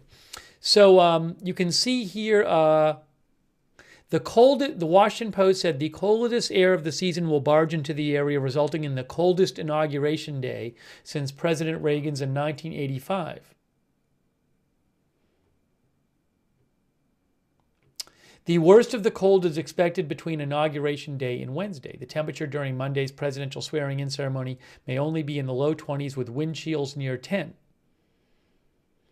And if there's considerable fresh snow cover, temperatures will probably be closer to 20 with wind chills in the single digits. So again, CNN is reporting that the inauguration is going to be moved indoors. I'm sure a lot of people who might be going to it are happy about that. I wonder if anyone canceled.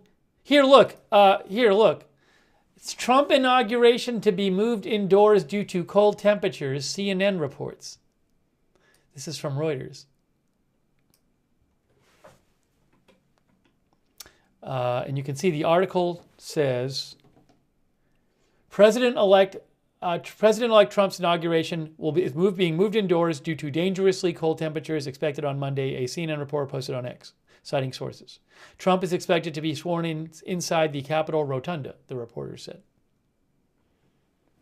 Now, Stefano says, how many people can fit indoors? That's a good question. So if it's indoors, clearly there'd be fewer people who are technically there, because I would think there'd be more people outside than any kind of indoor location. Who knows? Maybe there'll be some huge venues where people can go. What I was wondering is, are there people who thought I was going to go and then they decided not to go just because they didn't want to be freezing? And now they're like, I should have made plans to go to DC because now it's going to be indoors. It's a good question what they're going to do about where people, maybe most people will not be able to be indoors.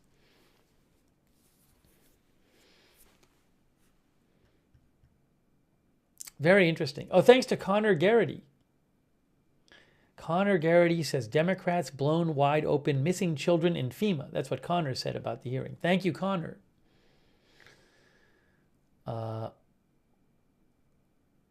Interesting. So again, I know it's not about the hearing, but I thought you might want to know that breaking news about the inauguration. It's very interesting.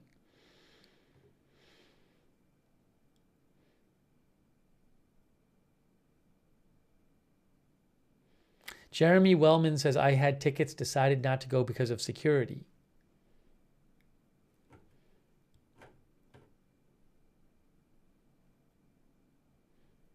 American Prairie Times said the inauguration, Reagan's inauguration, was in the Rotunda. Was that 1985?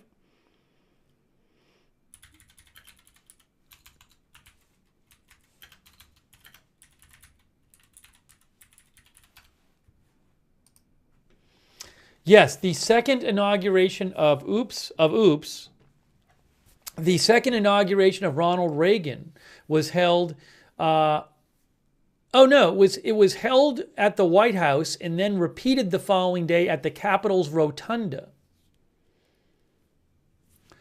As the weather outside was harsh, with daytime temperatures of 7 and wind chills of -25, in 1985, the event organizers were forced to move the public inaugural ceremony, which had been planned for the open air, inside the Capitol Rotunda. The weather necessitated that the parade be canceled. A replacement event was held in the Capitol Center. Okay, so it sounds like something similar is going to happen this time with the inauguration indoors, in the swearing in the Rotunda, and maybe the parade thing in a arena.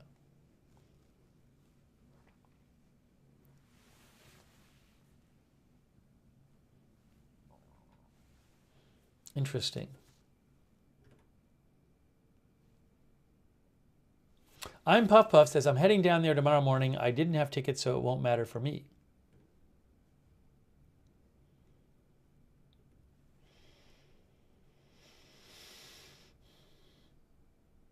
TJ Adams says it'll just be the officials inside. I assume you mean the Rotunda. It's too small for anyone else. I don't know how they'll do that, but yeah, it's not like, I don't think there'll be thousands of people inside the Rotunda, but maybe there'll be thousands at the arena. What'd she say? The reporter, Kate Sullivan. Capital One Arena has a capacity of about 20,000 people in the Capital One Arena. So they could have an event there. Now, Trump is supposed to have a rally on Sunday, which I'm planning on covering, assuming I have footage of it. On Sunday, there is a Trump rally at around, I think around 3 p.m. Eastern time. And where is that at? But I assume that's inside.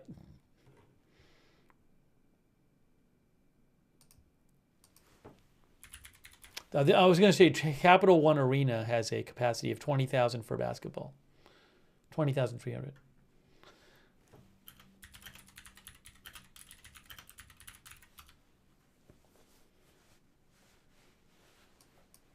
Yeah, the Trump rally on Sunday is at Capital One Arena. Okay. Here it is. So this is information about the rally on Sunday. Make America Great Again victory rally at Capital One Arena. That's at 3 p.m. It starts. Doors open at 1. So we'll cover that on Sunday.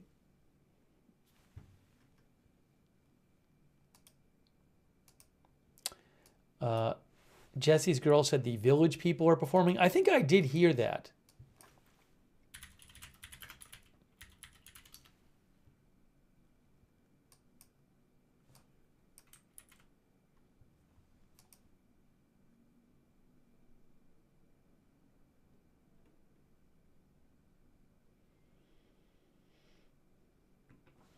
You can see here Kid Rock and Jason Aldean to perform during Trump's inauguration weekend, says AP.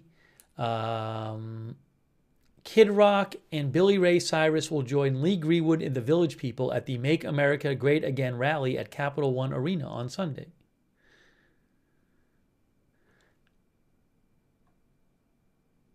Aldean will perform at the Liberty Ball on Monday night alongside the Village People and a surprise musical guest. Do the Village People have they can't have all the same members. I mean, the Village People were originally popular like in the 1970s, which is like 50 years ago.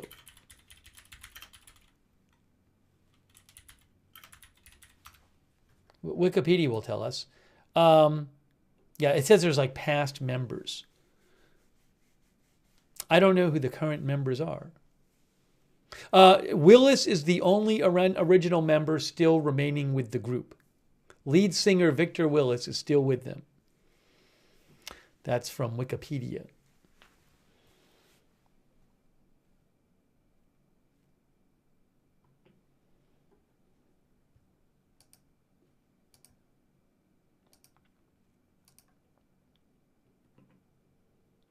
AP says Carrie Underwood will be at the swearing-in ceremony, as will opera tenor Christopher Macchio and Greenwood. Rascal Flatts will be at the Commander-in-Chief ball.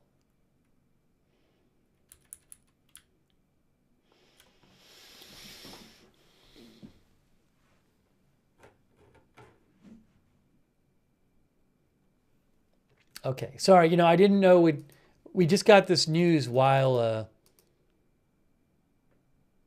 by the way, Jackie Heinrich also reports, she's with Fox News, that the swearing-in ceremony for Trump will be inside the Capitol due to the cold.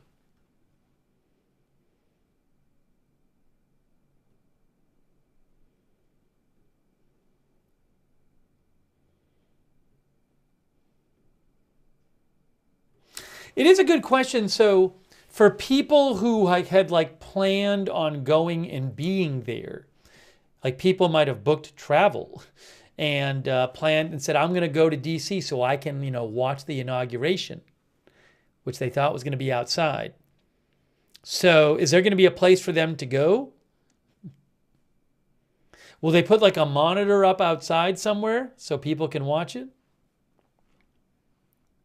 I don't know. But Fox News is also reporting the inauguration will be moved indoors.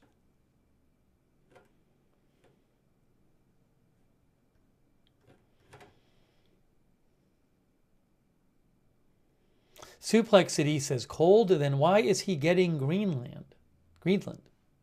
Bebo says they have huge screens outside. So maybe people will watch outside.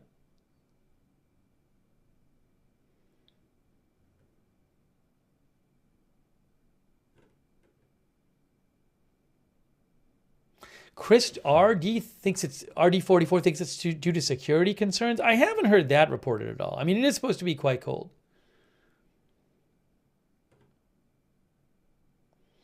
All right, let me take a few more comments. Any other comments about Kristi Noem? Any thoughts about the hearing?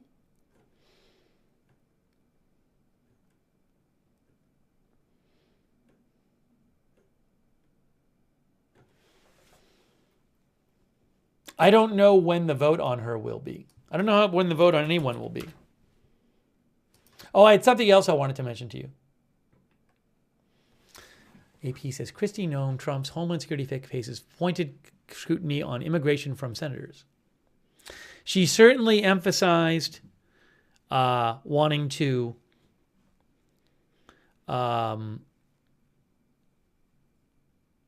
focus on the border, especially the southern border.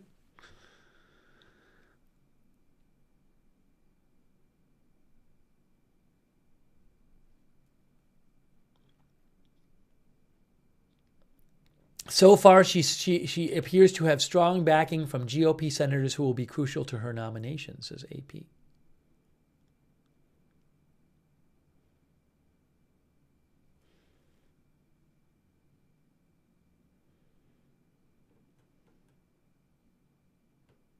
She committed to ending the use of CBP-1, the phone app the Biden administration used to schedule asylum applications at the border, as well as scale back the use of humanitarian parole and reinstate a Trump-era policy of requiring asylum seekers to wait in Mexico for hearings in a U.S. immigration court.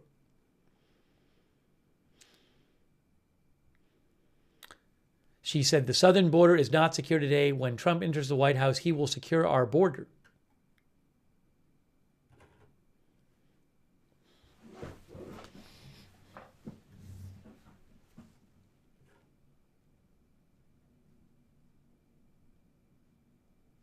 I don't think that the dog didn't come up, right? One of our viewers said, did they question her about the dog? Ellen Zen says, I don't recall it coming up. Now, a couple times I stepped away from my desk, so I might have missed it. I didn't hear it.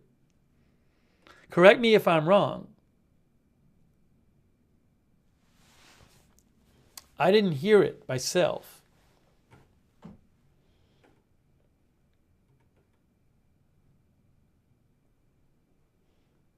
Fred Flintstone says no. TJ Adams says no because it doesn't matter.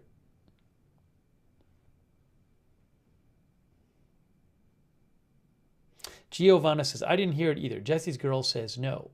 Paula Thompson says no. So you guys didn't hear it either. By the way, I did want to mention another thing that happened while the hearing was going on. This statement came out from the White House, in which the White House said they would not implement the TikTok ban Sunday. The last day of the Biden administration, the last full day of the Biden administration is Sunday. And that's the first day TikTok could be banned under this law if it's not sold by the Chinese company that owns it. But you can see here at the bottom it says, given the sheer fact of timing, this administration recognizes that actions to implement the law simply must fall to the next administration, which takes office on Monday. So they're not going to do anything to implement the law on Sunday. It's questionable whether,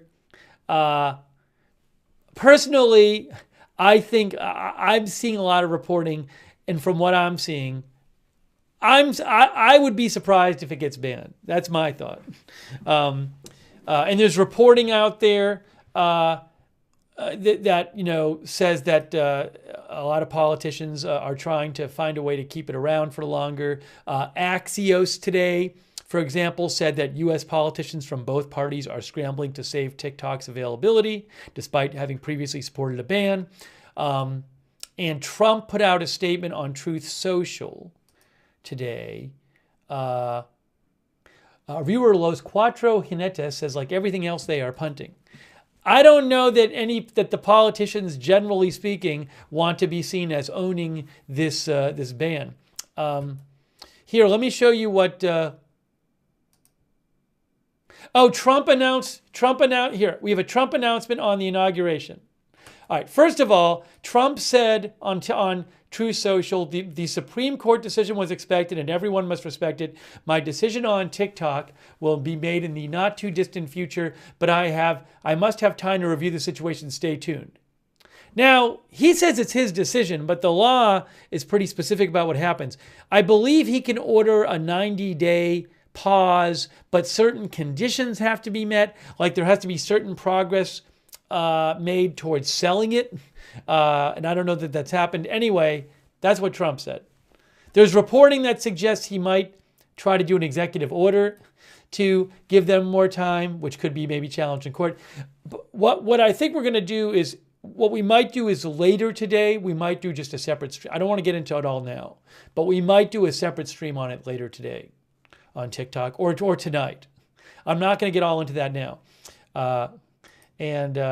Anthony Poff says we've already moved to that other app, one of the other apps. Is that the one called Red Note, Anthony, the one you mentioned? I think it's Red Note. Is that what it is? Yeah. Anyways, I don't want to get all into it now. We're just wrapping up. We're just going to wrap up this stream on the Kristi Noem here. I mean, maybe we'll do another stream later. But I want to show you this. Trump posted about the inauguration. He said, Trump says, I have ordered the inauguration address. He says, January 20th cannot come fast enough. Everybody, even those that initially opposed a victory by President Trump and the Trump administration, just want it to happen. So Trump claims that everybody, even those who didn't vote for him, want this to happen. It is my obligation to protect the people of this country, but before we even begin, we have to think of the inauguration itself. The weather forecast for Washington, D.C., with the wind chill factor, could take temperatures into severe record lows. There is an Arctic blast sweeping the country. I don't want to see people hurt or injured in any way. It is dangerous conditions for the tens of thousands of law enforcement, first responders, police canines, and even horses, and hundreds of thousands of supporters that will be outside for many hours on the 20th. In any event, if you decide to come, dress warmly. Therefore, I have ordered the inauguration address, in addition to prayers and other speeches, to be delivered in the United States Capitol Rotunda, as was used by Ronald Reagan in 1985, also because of the very cold weather.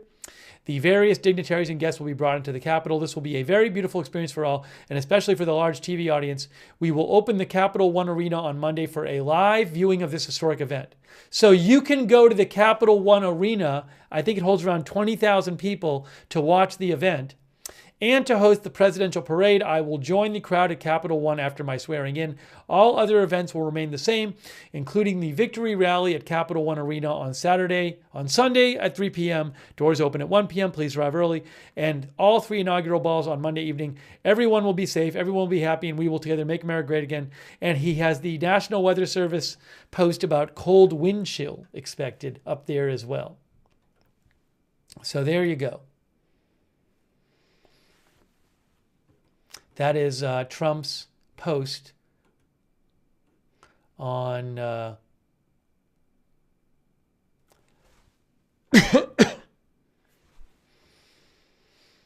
on Truth Social. By the way, Gabe Fleischer, author of Wake Up to Politics, says this would be the 3rd presidential inauguration to be held indoors since 1837. The previous 2 were also because of weather, Reagan 1985 and a blizzard during Taft's inauguration.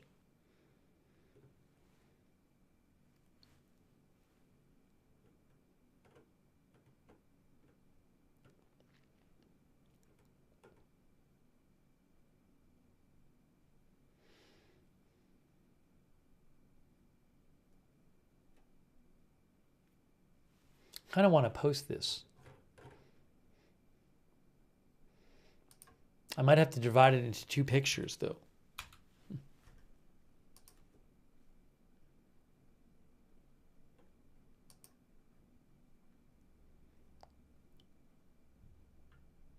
Somebody, I'll repost BNOs. All right. So there you go. We got some breaking inauguration news to give you.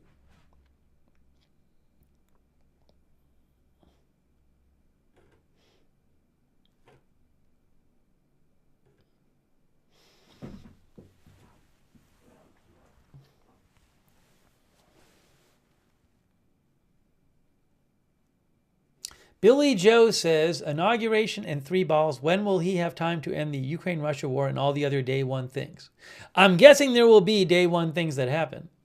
We'll be on the air to cover the inauguration, by the way, and other stuff. All right, guys. I'm Puff Puff says, great news, anything for Trump's safety. But about 20,000 people will be able to go to the Capital One Arena and watch, I guess, a feed of the inauguration while it's happening. MJK thinks he's doing this because he knows the crowd will be small. That's MJK's theory. Tyler Brown says it's going to be more like week 1 rather than day 1. PZ Papa Zulu thinks 100 executive orders on day 1.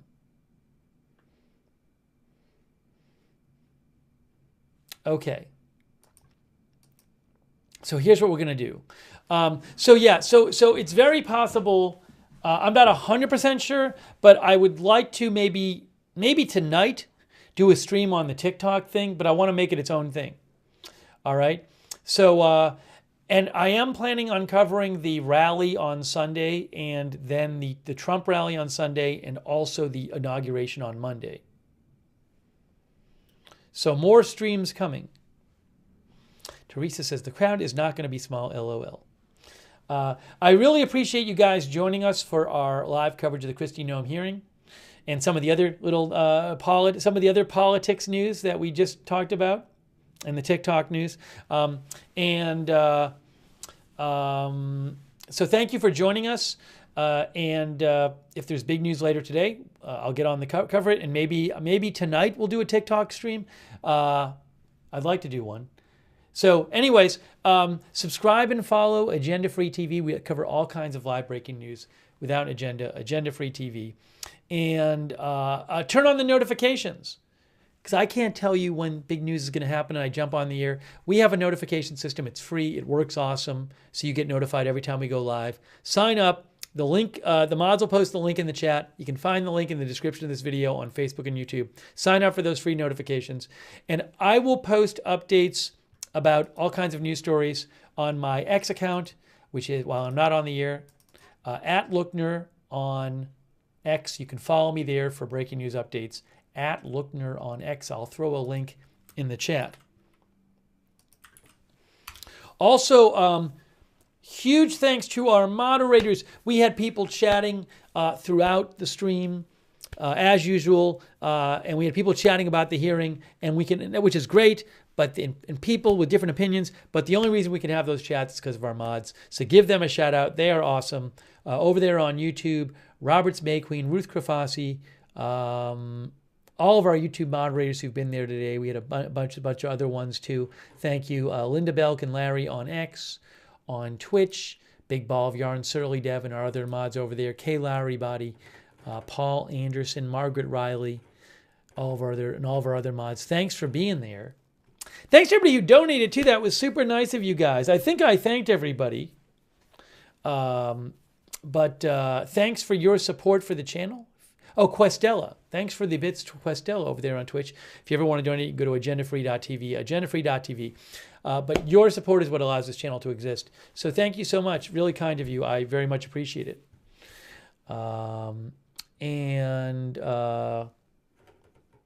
You only got to shout out the donors again one more time. They deserve it. Connor Garrity, Cheryl Moran, and the new members, Marissa Pugliese, Renewed Hope, PZ Papa Zulu, Bebop and Rocksteady, the one and only Fred Flintstone, Shaft, Rack Try, Louis Belmont Show Walkthroughs, Marvo Marverson, Questella, Notorious Rob.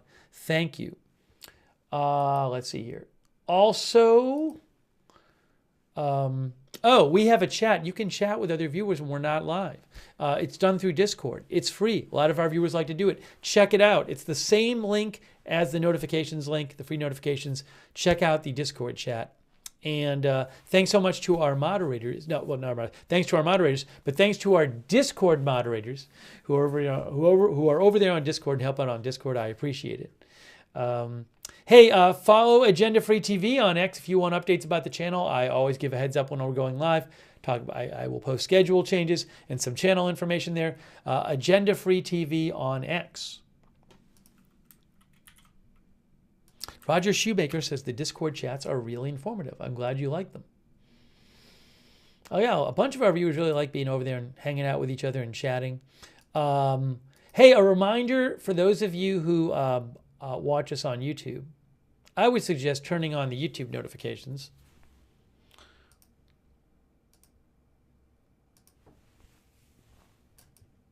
But if you want to do that, give it a moment here. If you want to turn on the YouTube notifications, you need to do this thing, which is once you subscribe, you got to click this bell and then choose all notifications. So if you want to get a heads up from YouTube when we're live, after you subscribe, make sure you have the bell checked and you've chosen all notifications. John Smith says Discord notifications better. Yeah, the best notifications, the most reliable ones are our own ones that we set up. And the mods, again, posted that link, and you can find that link in the description of this broadcast on Facebook and YouTube. Hey, thanks to Thanks to our subscribers over on Twitch, like Gina Pina, Wall Street and Shaggy, Daddy Dino, Notorious Rob, Simp Nasty Scrimp. Let's see, who else do we got over there today? JRG770, Justizen, and all of our other Twitch subscribers. Thanks. And our Facebook subscribers like Eve Richards, Robert Real II, Lou Green, Diane Allworth, Margaret Riley, Kay Lowry Body, all of our Leanne Ticknor. Leanne is over there. Hello, Leanne. Thanks to all of our Facebook subscribers and our YouTube members like Neebe and Joe Hart, Sabin Nation, Roger Shoemaker, Alice Wonderland, Lori Torres, UV Lightning, TJ Adams, Dean R., Ellen Zen, Lexa Fulmer, Shaft, Context Clueless, Belinda Elisa, Dory W., Stacy Bashford, PZ Papazulu, Context Clueless, Marissa Pugliese, I might be repeating some, sorry, Jesse's Girl, Smuggies, Holstrand, all of our other YouTube members, thanks. And all of our other people, everybody else for watching. Connor Garrity, and Larna, Sarah Smile, Jamie Rowland, Peachy Keen,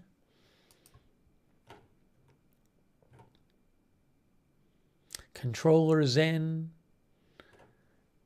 and all of our other viewers. Thank you. All right. So again, I really appreciate you guys. CAC 813, Van Landry, Kelly McAlien, Jane Knows Which. Thanks. All right. So I really appreciate you guys being here for this stream. I'm hoping to do maybe later today or maybe tonight a TikTok stream. So keep an eye out for that. And if there's big other news today, we'll jump on the air and cover it. So that is it for now. Thanks so much for watching, and we'll see you soon with more live breaking news coverage right here at Agenda Free TV.